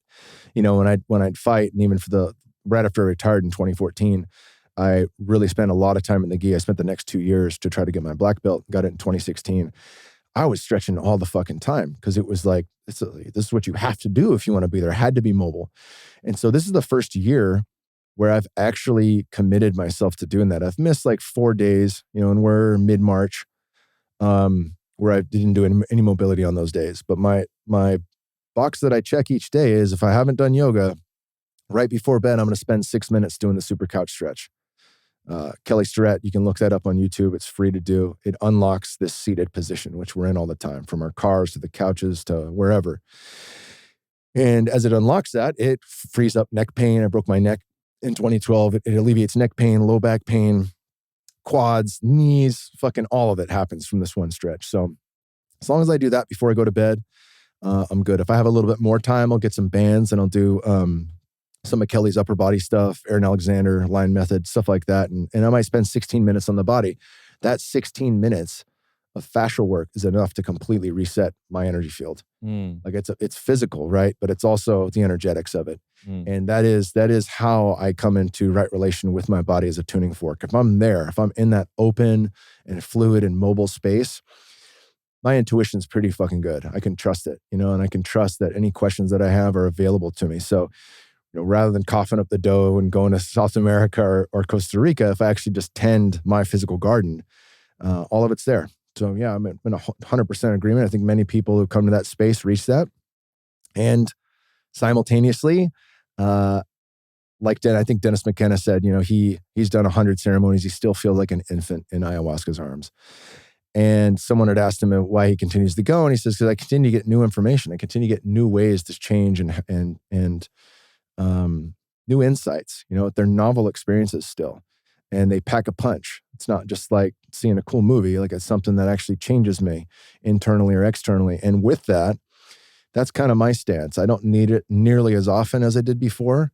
But when it calls to me and the opportunity arises, then it's like, yeah, I'm ready for that. So I love that. Being able to get the tuning fork in resonance so that you can actually find space, sit on your mat and listen and ask those questions without the plant medicine. So rather than going to these spaces, seeking the answer to help you get to the next level, which is, used to be very like rudimentary questions. Now you're feeling the call for some new insight. You said you were going down there to integrate some past experiences. You want to speak to that a little bit? Yeah, I had There's a guy named Kalindi Ai who really recently passed away, IYI, who was a black martial artist from Detroit who had a very visceral and deep understanding of African plant medicines and how they were used in hunting and warfare and all sorts of cool shit. And, one of the things somebody had sent me, Carrie, one of our homies from Fit for Service, who's the president of the farm, she sent me this video of him. And the title was like, medicine man who's done 20 to 30 gram doses of psilocybin for the last 20 years. I was like, this is bullshit. I just immediately, I saw the video headline and I just wrote her back. This is fucking nonsense. Nobody does that kind of much. Nobody goes that high. And my thought, which most people think, is like, surely there's a ceiling. Yeah. Like after 7 grams, what's it going to be? More of the same? Does it last longer? But it doesn't get any deeper. And as I was going to bed that night, there was like a deep calling of like, I might be fucking wrong. I got to watch this. And as I watched it, I felt this deep sense of permission. First and foremost, he was one of the most grounded people talking about this I've ever seen. All his videos are still available on YouTube. Incredibly grounded, incredibly intelligent, and way more grounded than half the people you meet in an ayahuasca circle, right? Yeah. Like we got 1 foot here on earth and 1 foot in the astral. It's like, I don't know if I want to, go the route you're going, right? Mm-hmm. I kind of like, I like 3D reality. And Kalindi was ultra grounded, and how he had talked about it was the approach is you go up a couple grams each time. But I had already had a couple of visions on ayahuasca where it was showing me the same thing. It was black background. I'd see 11, 13, 15 in gold letters, and then a mushroom would sprout. I'm like, oh shit, you're telling me what my next 3 journeys are going to be. And I had experience with 15 grams before a couple of times, but I really felt strongly called to do this 30-gram journey solo. And in that experience, it was pure light and pure dark. So the pure light was seeing my son's soul, for the first time and being reminded, as a dad, like he is carrying so much wisdom. Allow him to reconnect to that. I'm a guide for him. I'm not his teacher. He's going to teach me, and really, really that was the short cliff notes of it was very powerful and potent for me, especially at that time as a dad. Saw a lot of other incredible things, the birth of my daughter going well after we had miscarried, super important. And then this little wormhole came out with eyes wide open. I could see this wormhole coming out of a piece of art I had on the wall, and it just kind of wormed up. And I was calling it in like, it's okay, little buddy, come here. And it separated the rest of the room from itself. It's like a different dimension.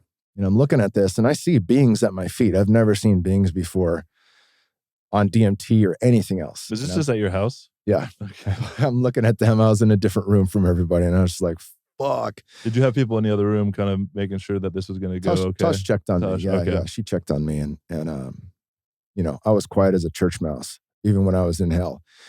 And so I'm looking through there and I just see, and I was like, I asked, what are you? And then I realized, you're the darkness. And I just finished this book, The DMT Dialogues, which features, all the who's who in the medicine game, from Dennis McKenna to Rupert Sheldrake, Graham Hancock.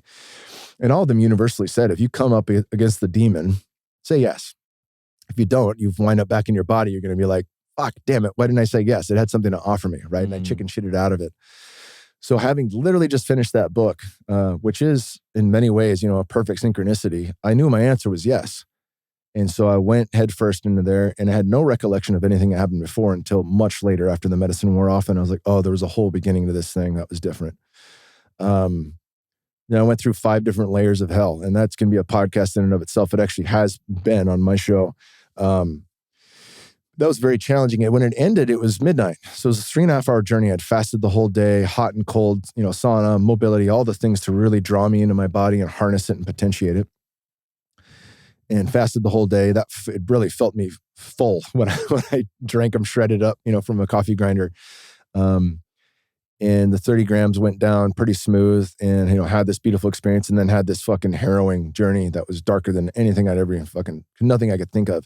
Each layer I was stuck in, it would repeat over and over and over again until I came to a place where I really didn't give a fuck. Where I would actually call it out like, all right, cool, now my wife explodes, and now it's the end of consciousness as we know it, and it's all my fault. Whatever. Then the next one would start. So it was actually, in many ways, like a progress report, like a report card, like, hey, these are unconscious and conscious fears that I have that are in my operating system daily, whether I know it or not. And it was weeding those brutally weeding those out, where I had to live it and live it and live it and live it and feel stuck and recognize that I'm in a loop with no understanding of how to get out. And then realizing surrender was it, like saying, fine, I surrender, but still fucking watching it and going through it and living it. Was this just deep fear that you were experiencing? One of them to be specific was Tosh miscarrying again. So, I drink the medicine, I lay in there, and I can, communicate telepathically with all of the health and wellness. But I'm talking to Paul Check, I'm talking to Rob Wolf, I'm talking to our functional medicine doctor, and I'm like, hey, everything's good. I just checked on the kids with my telepathy. And everyone's doing great. Mom's great. And then I'd get like this sunk feeling like, oh, something's wrong. I'd feel it in my body. Be like, hey, doc, I'm not sure. And right as I'm thinking the not sure and sending that message, red lights start flashing. And I run down the stairs, open up the door, and she explodes blood all over the white walls into my fucking face. Like the most grotesque, visceral death ever, with her just looking at me like, how could you? So and that Jesus. That happened in an undeterminable amount of times until finally I was like, all right, she explodes. All right, now the earth explodes. It kept morphing into deeper and deeper shit. All right, now consciousness ends, and it's on me, and only when I came through there did I get to the next level. And then from so many places that one of them was gross. It was just a gross place, it was like all the things that I have disgust with. The final one was like a microdosing hell. It was all the things that I didn't like in life, like someone shining a light in my eyes in an ayahuasca ceremony and me rolling away from it. And then I got lower back pain that just gets lit up because I rolled away from it instead of just fucking sitting with it. It was fucked up. It was the ultimate mind fuck. How did that feel coming like immediately after that? And obviously you're still processing if you have the intention of going to really integrate some more of it. But how was that process right after? I mean, when it ended at midnight and I was back in my body, but I literally thought I was dead, because of how long, you're in a time of timelessness and you spend eternity there. It felt like eternity in each layer. And I thought like, my mind has trouble letting go of this physical form. That's why I still see myself with a physical form. And I took a cold shower, didn't feel it at all. Had no feeling in my body. And I saw a photo of Bear and it just brought me back to that beginning. And I was like, oh, wait a minute. That happened before all the dark shit. And then I started getting feeling back in my body. And I was like, oh, fuck, I'm alive. And so that was my final intention I'd written out was rebirth. It was like, I don't know that I'm going to ask for that again anytime soon, but it very much was like your classic Ebenezer Scrooge, after visiting the three ghosts, like I'm alive. What the fuck do I want to do now? I stayed awake the entire night processing and writing and meditating and just letting go and really trying to find peace with it all. But that had its own conclusion. It felt like it was a distinct journey that had a start and a middle point and an ending to it. And I felt like I got a lot from that. About a year later, I did an initiation dose with 5-MeO DMT. And I probably had like a dozen journeys with high dose 5-MeO DMT before that were all like dissolving into a star, or dissolving into the warm, unconditional love of God. Those are the terms that come to me first when I think of those experiences. Some of them harrowing, but eventually with the surrender in this warm embrace of unconditional love. And somebody told me before, and one of the maestros was like, hey, there's a thing with doses this high where you can have reactivations. And I was reminded of, God, who's the fucking comedian? Norm Macdonald, when he's like, you're telling me I'm going to buy this hit of acid right now and in 20 years it's going to kick in again and I'll get high twice for $5? So I'm thinking about that. I'm like, man, all my experiences have been fucking pure beauty. It's like, sign me the fuck up. Like while I'm meditating before bed. Awesome. Let's go. And, you do it. It's a heavier dose. I didn't combo a couple of days before, which is, a very potent way to boost the immunity, but really a potent way to cleanse and open the body. So he gave me a little bit less than the other person I was with just because of the cleansing that I'd already done.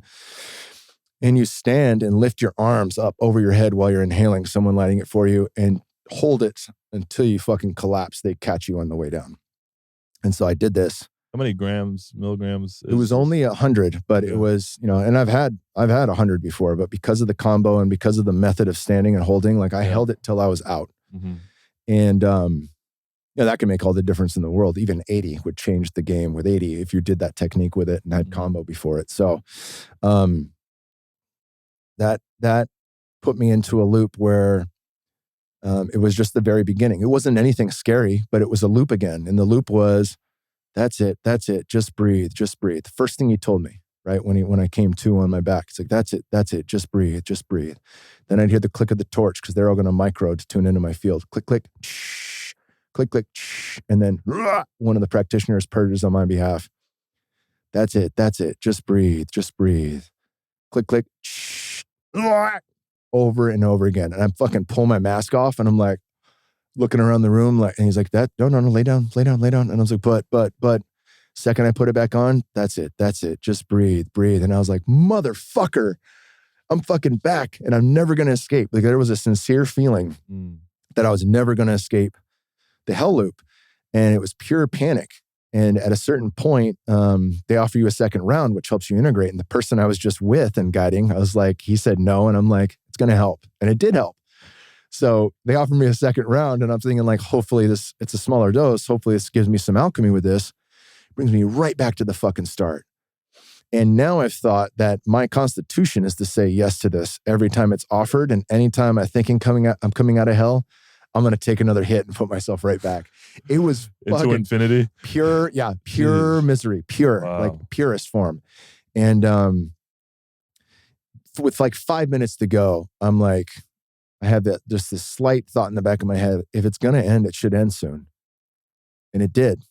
And they're like sitting there, shit-eating grins. How was it? And I'm like, fucking pure hell. I'm looking at them like, really? Like you were so chill. I mean, you rolled a little bit, but you were very calm. And I was like, if I wasn't in the experience, I would have given the play-by-play and hopefully I could have broken it. But like, that was fucked up. I've never had that feeling from that experience before and completely forgot about reactivations. Football was on, the 49ers were playing. That was my team growing up. I'm like, give me a fucking steak and 3D football and just pull me back into this reality as much as I possibly can. Was dead sober an hour and a half later, made my way home. And I'm telling Tosh about it. And she's like, she's got some concern. She can feel it in my field that something's fucking way off. And I was shook, like I'm fine now, but this fucked me up. Go to bed. And at that point, we were sleeping in different rooms to help with the kids. If Bear needed to come in, he'd come into my bedroom upstairs. And if she would sleep with Wolf, So I lay down and right as I'm about to fall asleep, it feels like my lungs are full. The breath work we just did where you sip in a little extra at the very tip top and hold. Mm-hmm. My lungs felt that expanded from medicine and the fractals started just as it would at the very beginning of 5-MeO making contact with the brain. And I just remember yelling, no, and fucking jerking up in my bed, full sweats, like, holy shit. No, fuck no. I don't have a fucking guide here. I'm solo. Like, I can't keep my wife and the kids up all fucking night. Like, please tell me this isn't going to fucking be the case when I try to fall asleep. So I didn't sleep for 3 days. Every time I went to go to bed, this shit kicked in. Every fucking time. Even when I was meditating, it'd fucking kick in.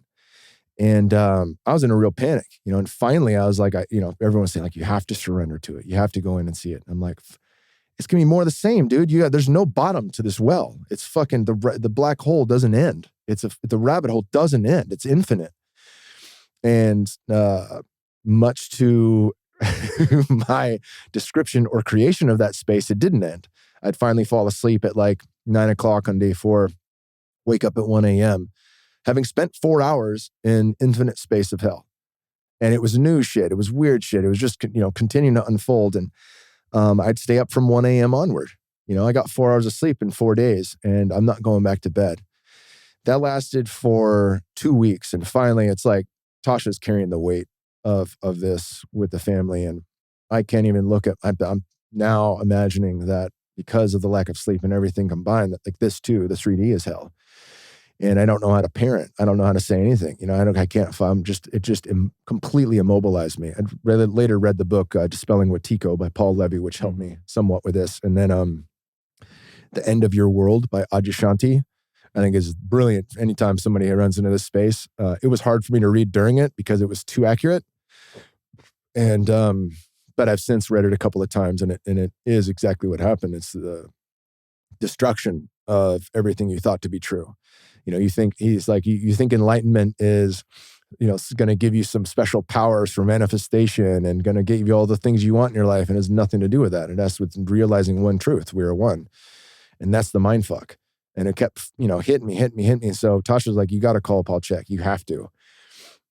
And we're approaching Christmas now. And I was like, Paul, I'm in a fucking bad spot. This is the worst spot I've ever been in. I leave him a voice note. And he's like, I don't have time today, but I have time tomorrow. So we talk on Christmas Eve. That was the tomorrow he had time for 2 hours. This fucking guy's an angel, guardian angel.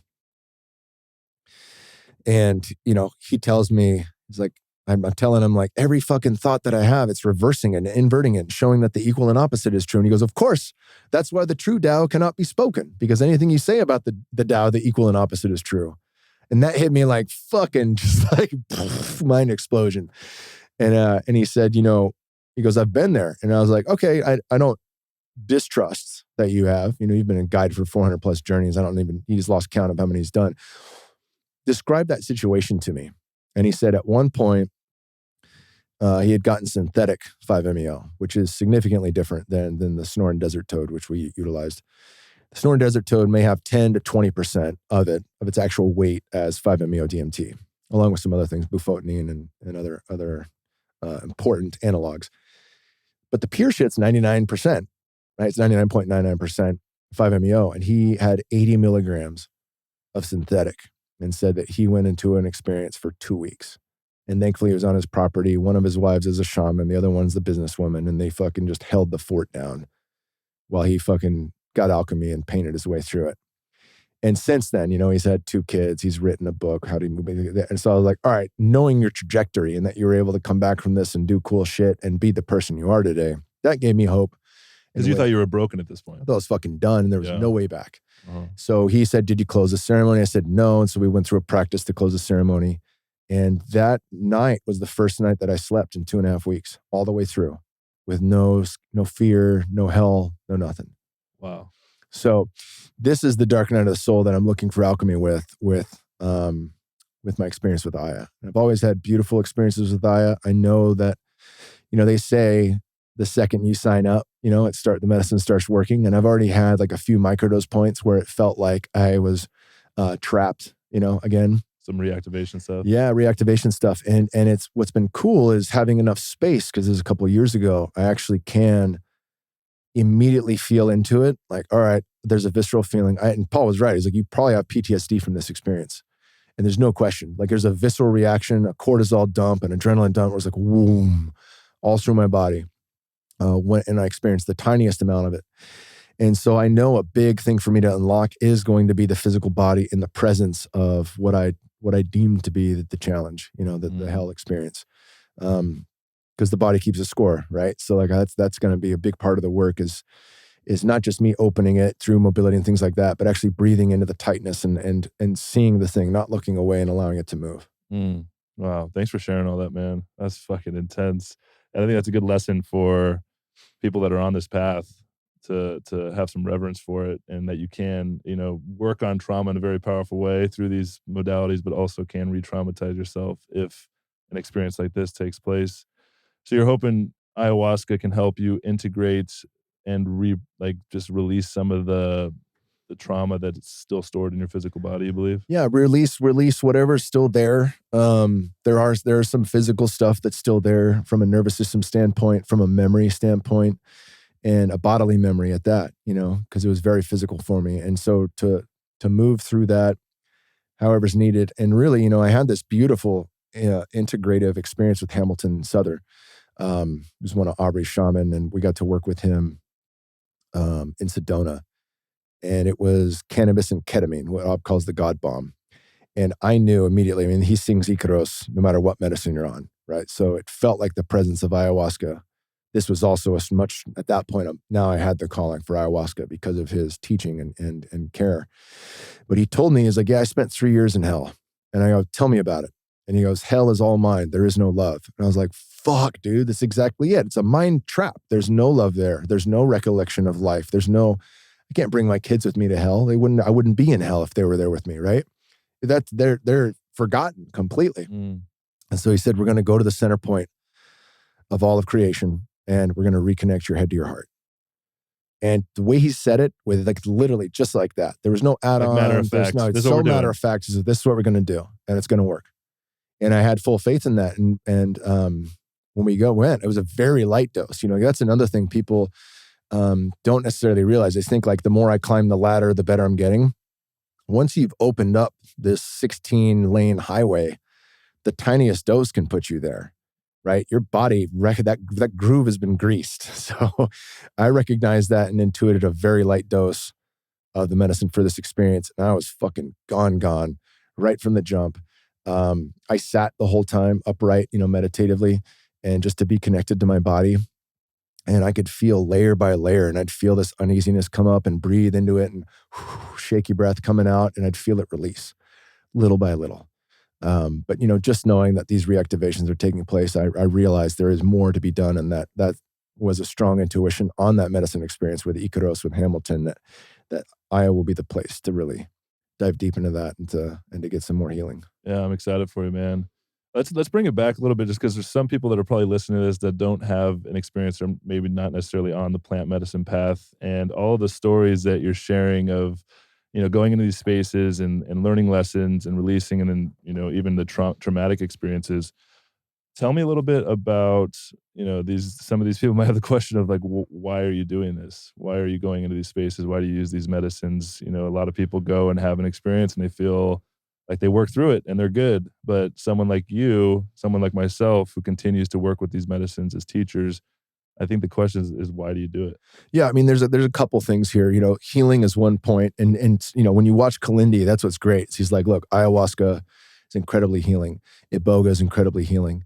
What sets psilocybin apart is that there is no ceiling, and you could take. He's like, I'm not going to be doing it in my lifetime, but I imagine 100 grams is a lot different than 90, which is a lot different than 80, and you're not going to die from it, right? The LD50 is pounds of it.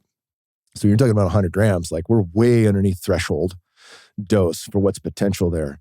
And even in DMT dialogues, they talk about how do we extend the DMT window so we can actually talk with other intelligence that's clearly not us and bring back useful information with those that are willing to give it.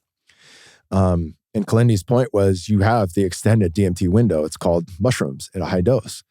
So he said, once you've done the healing work, then it becomes about exploration. It becomes about like, what are the potentials of consciousness? What can I draw from that? And really, that spoke to me in a way. That was what was giving me permission, because I had done all of my healing work.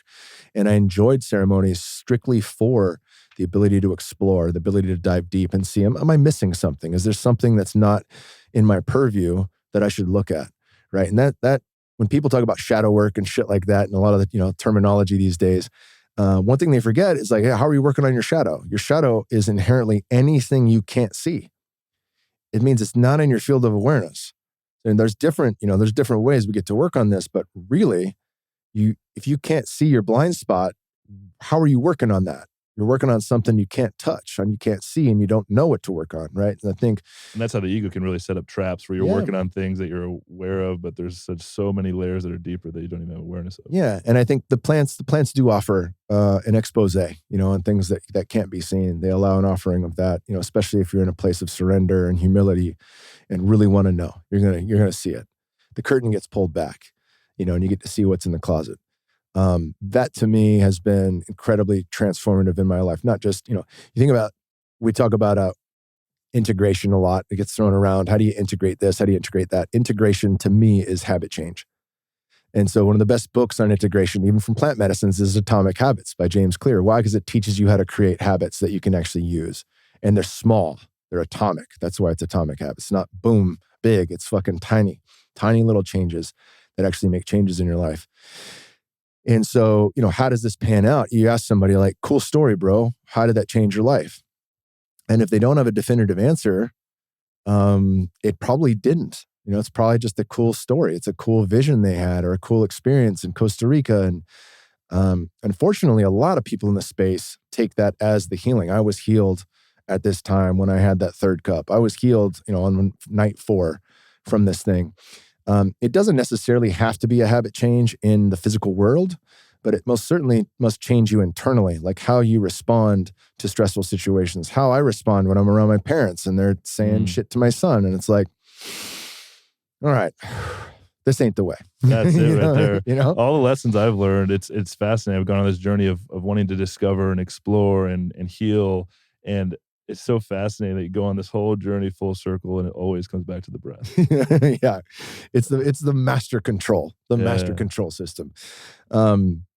Yeah, I mean, it keeps me coming back for exploration. It keeps me coming back. I've seen both my kids ahead of time. You know, we saw Bear in the book, The Cosmic DNA and the Cosmic Serpent by Jeremy Narby. He talks about when they first wanted to name Harmine and Harmaline, they wanted to name it Telepathine because people were having shared visions. And then they found out, oh, this is actually already named Harmine and Harmaline, these two alkaloids that can cause shared visions. So I'd read about that. And then somewhere around like our third or fourth journey together, she was talking in closing circle about her experience. And she said, I had a vision of Kyle holding a baby and me holding the two of them. And I was like, hold the fucking phone. I had the exact same vision. And it was a cool story, bro. It wasn't anything more than that. Then the next ceremony we did together, I saw it was a boy and all my fear of being a dad came up. I hadn't made any money in the UFC. I was working at a titty bar, doing personal training and living in my mom's attached garage while fighting professionally. Didn't have a 401k, didn't even have medical insurance, didn't have anything. How am I going to have a fucking kid? And I realized all these fears, all these to-dos is everyone else's idea. No different than the place I was in after football. And all that shit didn't exist. And the second I recognized for what it is, all that weight moved off my chest. And then I got to work on how do I want to be a dad? What kind of father am I going to be? And we were pregnant with Bear a month later. I spoke to his soul. He told me, you know, I'm going to be your son. I'm going to be firstborn and my name's Bear. And I was like, fuck yeah, dude, let's go. And sure enough, you know, firstborn male is Bear. I got to see Wolf in a journey in 2016. It took her 4 more fucking years to come. And I saw her, brown eyes, brown hair. Neither one of us have brown eyes, brown hair. This complete, beautiful feminine energy washed over me. And the soul, which is neither male or female, said, I'm going to be your daughter. And my name is Wolf. And it took a lot of effort and a lot of shit that's beyond this podcast to dive into the requirements necessary from us to make that happen. But these are things, you know, like the birth of your child, you put that, you know, on one hand as some of the most important shit of your life, and it'll always stay there. It's not budging from the top 5. How they came to be is right there with that birth. It's a part of that birth story for me, you know, and I've seen them, you know, I've witnessed the future, you know, twice. I got to see the future happen before it happened. And they're both incredible gifts. So, you know, I think it's the wrong intention, certainly be the wrong intention for me, speaking personally, to go into any ceremony trying to see the future. And at the same time, that has been available to me more than once. Yeah. You know, we live in this really fascinating time where it's almost like multiple paradigms stacked on top of each other, you know? And I think leaving professional sports for me and that ego death, that initial ego death, left me with the question of who am I, which led me on this path of, you know, psychedelics, plant medicine, and exploring my consciousness and expanding my awareness. And so speak a little bit to the paradigm shift we're moving through, because some people might listen to this and be like, what the fuck? These guys are just like psychonauts, crazy, like talking about reading the future, shared visions. I mean, there's a lot of research around consciousness and these actual, you know, like Stan Groff actually studied. He was one of the first people to use psycho-assisted therapy with LSD, and just mounds of journals, like actually tracking a lot of these consciousness research. But talk about the paradigm shift. You're talking about the future and where we're moving. We live in a very fascinating time. You talked about the collective initiation we went through in 2020 with the pandemic, which shifted a lot of things. How do the next 10 years play out as these paradigms shift that we're moving through, and how would you describe them? Yeah, I mean, that, to me, there's a couple things here. One, there is the unknown, which we're always at, but we're at a critical unknown, right? We're at a critical unknown due to existential risk in so many different fields, whether it's AI or nuclear threat, which is pretty low on the totem pole, global warming, which you could put on the list, but, you know, I don't think that is even close to some of the others. Even just, you know, the grid going down with our power systems, a lot of people would die if that stayed off for an extended period of time. The systems are very fragile with a lot of little things that we don't even think about. And that's really what we were shown, you know, from 2020 onward, is that the veneer of modern society is ultra fucking fragile. And, when you really start thinking in terms like that, it can be pretty fucking scary. There's an excellent book called The Fourth Turning. I'm sure you've read it and other people have heard of it. They talk about these 80-year cycles that have a 20-year season. So the high is the spring, awakening is the summer, unraveling is the fall, and then winter time is the crisis. And so these guys wrote this book in the 1990s where they mapped out 12 full turnings with Rome and then 3 with us. We're in our 4th. And each crisis period is marked by some pretty heavy shit, right? So going back to the birth of this country was the Revolutionary War. Then we had the Civil War, more people here dying than any other war combined. And then we had World War II and the Great Depression, right? Not small potatoes by any means. Mm-hmm. They predicted would kick off in 2005, give or take 3 years. So 2007, 2008 kicks us off. And it's funny. It's not to say that it's all fucking, cupcakes and rainbows in between. We had Vietnam in between. We had the Korean War in between. We had Desert Storm in between. There's a lot of shit still going on where humans are fighting each other. But the crisis period is a fucking crisis period. And that's going to last until 2027, give or take a few years. If you look at, some of the Klaus Schwabs and the people that seem to be well organized in determining outcomes for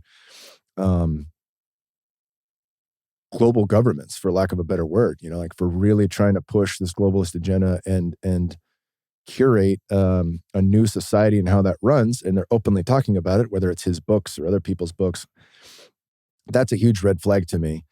And it has been one that I've really paid attention to.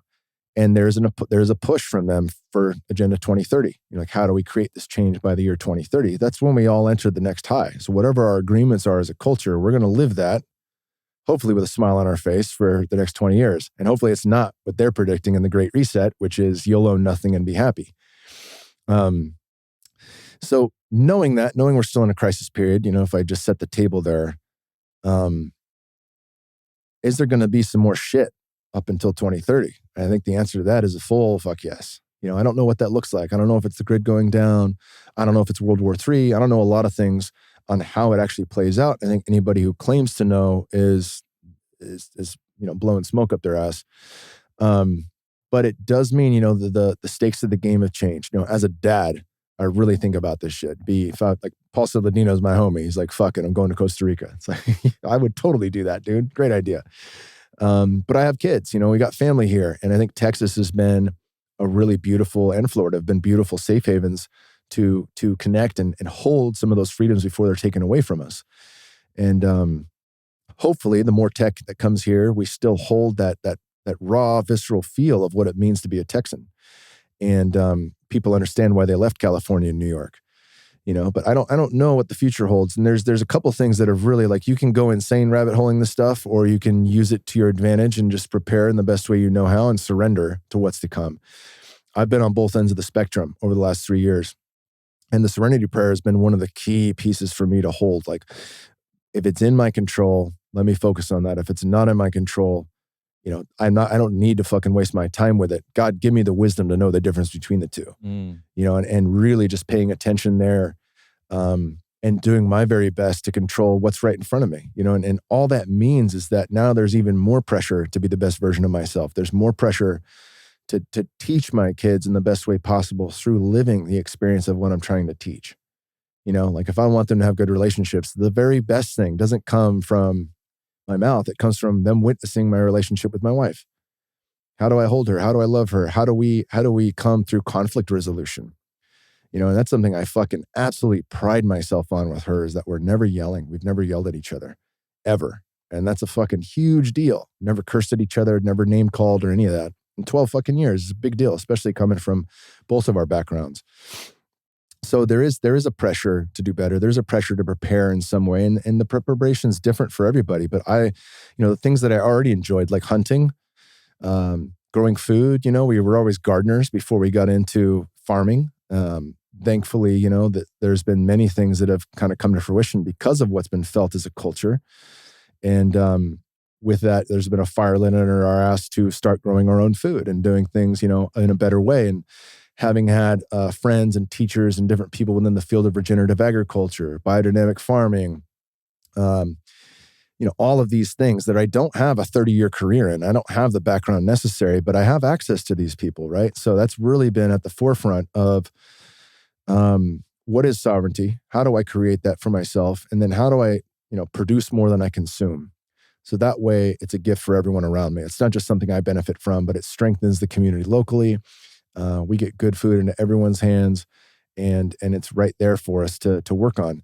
And that's been honestly like one of the most grounding things and one of the most beneficial things that I've ever done. I had a good podcast with Tucker Max, who has very similar viewpoints as me. He started a biodynamic farm that's on 300 acres in Dripping Springs, and a Steiner-style Waldorf education for kids to go and learn in nature. And he's like, look, man, if we're wrong, and I look back on this in 20 years, are we going to be upset that we fucking started a school, had our kids outdoors, started regenerative agriculture, and did all these things correctly? We made our kids the healthiest possible versions they could be. We brought them into the, in a world of metaverse and fake reality and shit like that. We made things tangible for them to witness by planting things and watering them and watching them grow and nourishing, knowing what it feels like to nourish and take care of something until it's old enough that it doesn't need your help. Like every step we take right now, it has to be, for the good of all. Para el bien de todos, as Don Howard would say. Is it for the good of all? And those are the decisions we make. And with that, it's a benefit to everyone, right? It benefits me from a biological standpoint, a health and wellness standpoint. All of the shit from all the animals we have in Alan Savory style rotational grazing is benefiting the soil. It's sequestering carbon. It's helping the humus layer grow, and it's doing everything right. And I like that, because with regenerative and with some of these different practices, when I asked that question, does this leave me more whole than when I started? The answer is yes. If I change the self of Kyle Kingsbury to the self of my family, the answer is yes. If I change that self even further to the whole tribe, to humanity itself, to the earth itself, to the cosmos itself, that answer is still yes.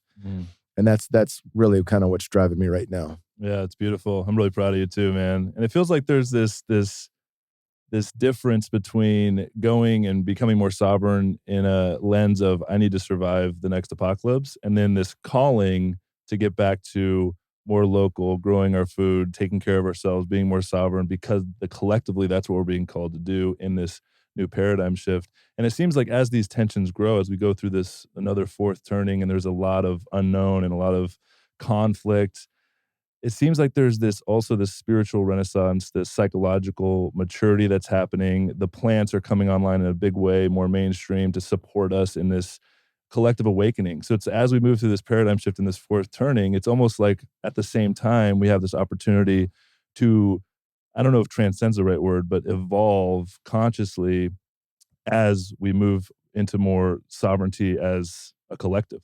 Yeah, we're going to do everything better, right? So the things that are broken, whether you look at finance, education, agriculture, medicine, there's cracks in every system. So how does that get better? It gets better first and foremost by building vertical systems that are all locally available to people. So they have the ability to access things close and nearby, and they have the freedom to choose what they're going to put in their body, from a food standpoint to a medicine standpoint to a consumption standpoint. What do I want to put in my body from a media standpoint, right? Mm-hmm. And just really getting connected to that. What is the weight of that? What does that look like? And how does it make me feel when I change it? These are all palpable, visceral things. For anybody who was glued to the news in 2020, like you probably got some stuff to let go of there. There might be some PTSD stored in the body because of that. It was a fucking not a good ride. And the Great Awakening is the counter to the Great Reset.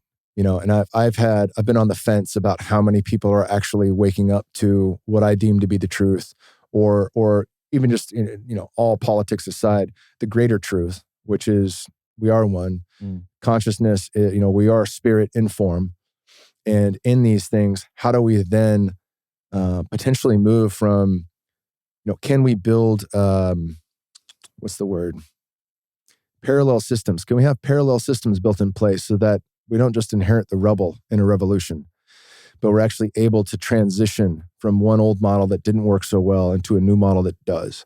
And that's really it. So, and for all the things that are due, for all the things that need fixing, Thank God I don't have to be the only one. Thank God you don't have to be the only one that fixes everything, right? And really it comes, Mark Gaffney taught me this in The Erotic and the Holy.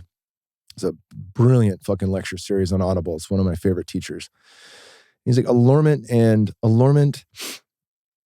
desire are the driving forces. They're first principles of cosmos, right? So whatever you're drawn to, that's the thing you should be doing, right? If you're drawn to farm, get your fucking hands in the dirt. If you're drawn to clean the ocean, get out on the fucking ocean and figure some shit out. If you're drawn to creating parallel systems with finance, and you're working on, net 5 versions of peer-to-peer commerce, fuck yeah, I got a buddy that's doing that, right? Like, yeah, that's needed. And it's just allowing that, knowing, like, surrendering, you don't have to fix it all. You couldn't do it even if you fucking wanted. So let go of that idea and focus on whatever's drawing you in. And there's enough to do. There's enough to change that if we all say yes to that, we fucking do it. We build parallel systems and it makes it a little easier to transition into the next phase. Oh, beautiful. Yeah. And it requires a breaking out of the old paradigm, the old societal structures of what success looks like. And like you said, when you first left college, like, this is carrying the weight of, this is what life is supposed to be. Like, I'd rather choose not to do this. Breaking out of that and then being able to listen and create that space for what is on your heart so that you can go and serve that purpose. That was going to be my final question. You answered it a little bit, but someone that's listening to this podcast, and we covered a lot of ground with a lot of different stuff, but the question that may arise is, what can I do as an individual right now to help facilitate change in my own life and then be a part of this collective shift that's taking place? Yeah. I keep it simple, stupid, right? KISS was the acronym that really stuck out to me in fire science. And it is these simple things, training with some of the best guys. I was watching O'Gara, when I was on The Ultimate Fighter. I watched him practice guillotines for fucking 90 minutes. I was like, Coach, you've been just going back and forth on guillotines for 90 minutes. He goes, basics. And I was like, oh, okay. And so really thinking about that, what is, one of my favorite football quotes is, inch by inch, life's a cinch, yard by yard, life is hard. What is the thing that I can inch forward? James Clear in Atomic Habits, he talks about Pat Riley with the 80s Lakers, phenomenal team, Magic Johnson, Kareem Abdul-Jabbar. He said, I want 2% better in each of the big 5 things that result in this, that are important for basketball: shooting, passing, dribbling, defense, and rebounding. 2% better in each category. And that meant Magic Johnson had to get 2% better at passing. He's already one of the fucking greatest of all time. He's getting 2% better. It's all he wanted, was a little bit better in everything that mattered. And if we take that for ourselves, it doesn't mean that I have to start and have this fucking awesome meditation practice, but I better devote a small period of time each day to get better at that, just a little bit. And this is kind of how I set up bumper lanes for me, like, to use a bowling analogy. If I miss the hour-long session with Tosh, who's got yoga teacher training, putting me through a session at the house, and the whole day goes by where I haven't done shit, I'm still going to get in my body. If it's the last thing I do before I go to bed, breathe into that space, give it a full 3 minutes each side to really unlock, and then I lay down. And my sleep improves, my body improves, all these things improve. So make the boxes small enough that you can check them. And consistency is king. The whole deal on transformation is really about momentum. Can I build enough momentum so that if I miss a day or I fall off the wagon, I can jump right back on? Momentum is what's going to carry you through that. And getting 2% better every time you step on the court, every time you go to sleep, every time you do these things. It's the small shift done often that makes the biggest difference. We covered a lot. There's a lot of information here. Where can people, one of the biggest things is support, is community, is surrounding yourself with other people with mindset who are really focused on, being a part of this collective shift paradigm. I know you're one of those people. You have a podcast that you share a lot of information. You're working on a farm. You're really embodying a lot of these things you're talking about. So where can people find you, or maybe find some relevant information to help support them on the journey? Fuck yeah, brother. Kyle Kingsbury Podcast is where I release at least one episode a week.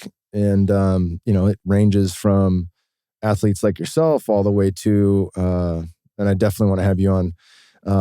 I just had Peter Crone on. That was a deep dive into my own personal healing. It was like being naked in front of the audience, Wow. like that level. So there's a lot of variety there, but all circling around optimization. And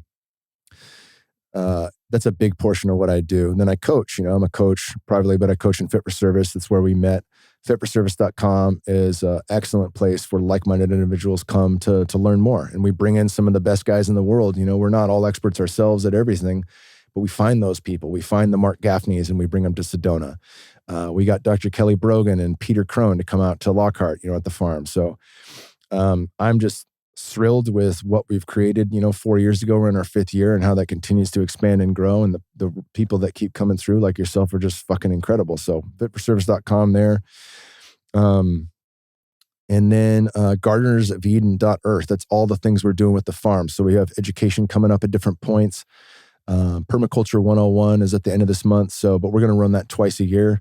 And in that, we bring in Chad Johnson, who's a Sepp Holzer understudy, and just breaks down like how you do this on a 1/10 of an acre, 1 acre, 10 acres, 1,000 acres. You want to build with permaculture designs. What equipment do you need? What's the best way to set it up? How do I read and listen to the land so that I'm working with it, not against it? All those principles are taught over the course of 3 days. We'll have other smaller shops, you know, workshops where someone can come in for a butchery class day 1, day 2 pemmican making workshop, where we're taking some meat that we harvested, and we're taking, you know, local blueberries from our farm, local honey from our farm. We're dehydrating everything and making, you know, Native American beef jerky that could last 2 years in a root cellar. You know, like things that actually are incredible whole meals. And, you know, they're preserved in a natural way that's going to last a long time. I think those are important things to have on deck. So lots of fun shit. If I want to learn it, I'm going to bring in the expert and then offer it as a class. You know, that's really what it is. Like I've done 3 butchery classes. I still don't have it down. So we're going to continue to offer that. That way the community and people that are around us can come in for that and get the same hands-on training. Amazing, dude. Yeah, that'll all be in the show notes. Dude, I deeply appreciate you for coming on, for sharing your journey, for getting vulnerable. I know there's a lot of value in here. If you guys find value in this and you think it might impact someone's life, go ahead and share it with somebody you love, subscribe, leave a review. Thanks, Kyle. I really appreciate you, man. Yeah, my pleasure, brother.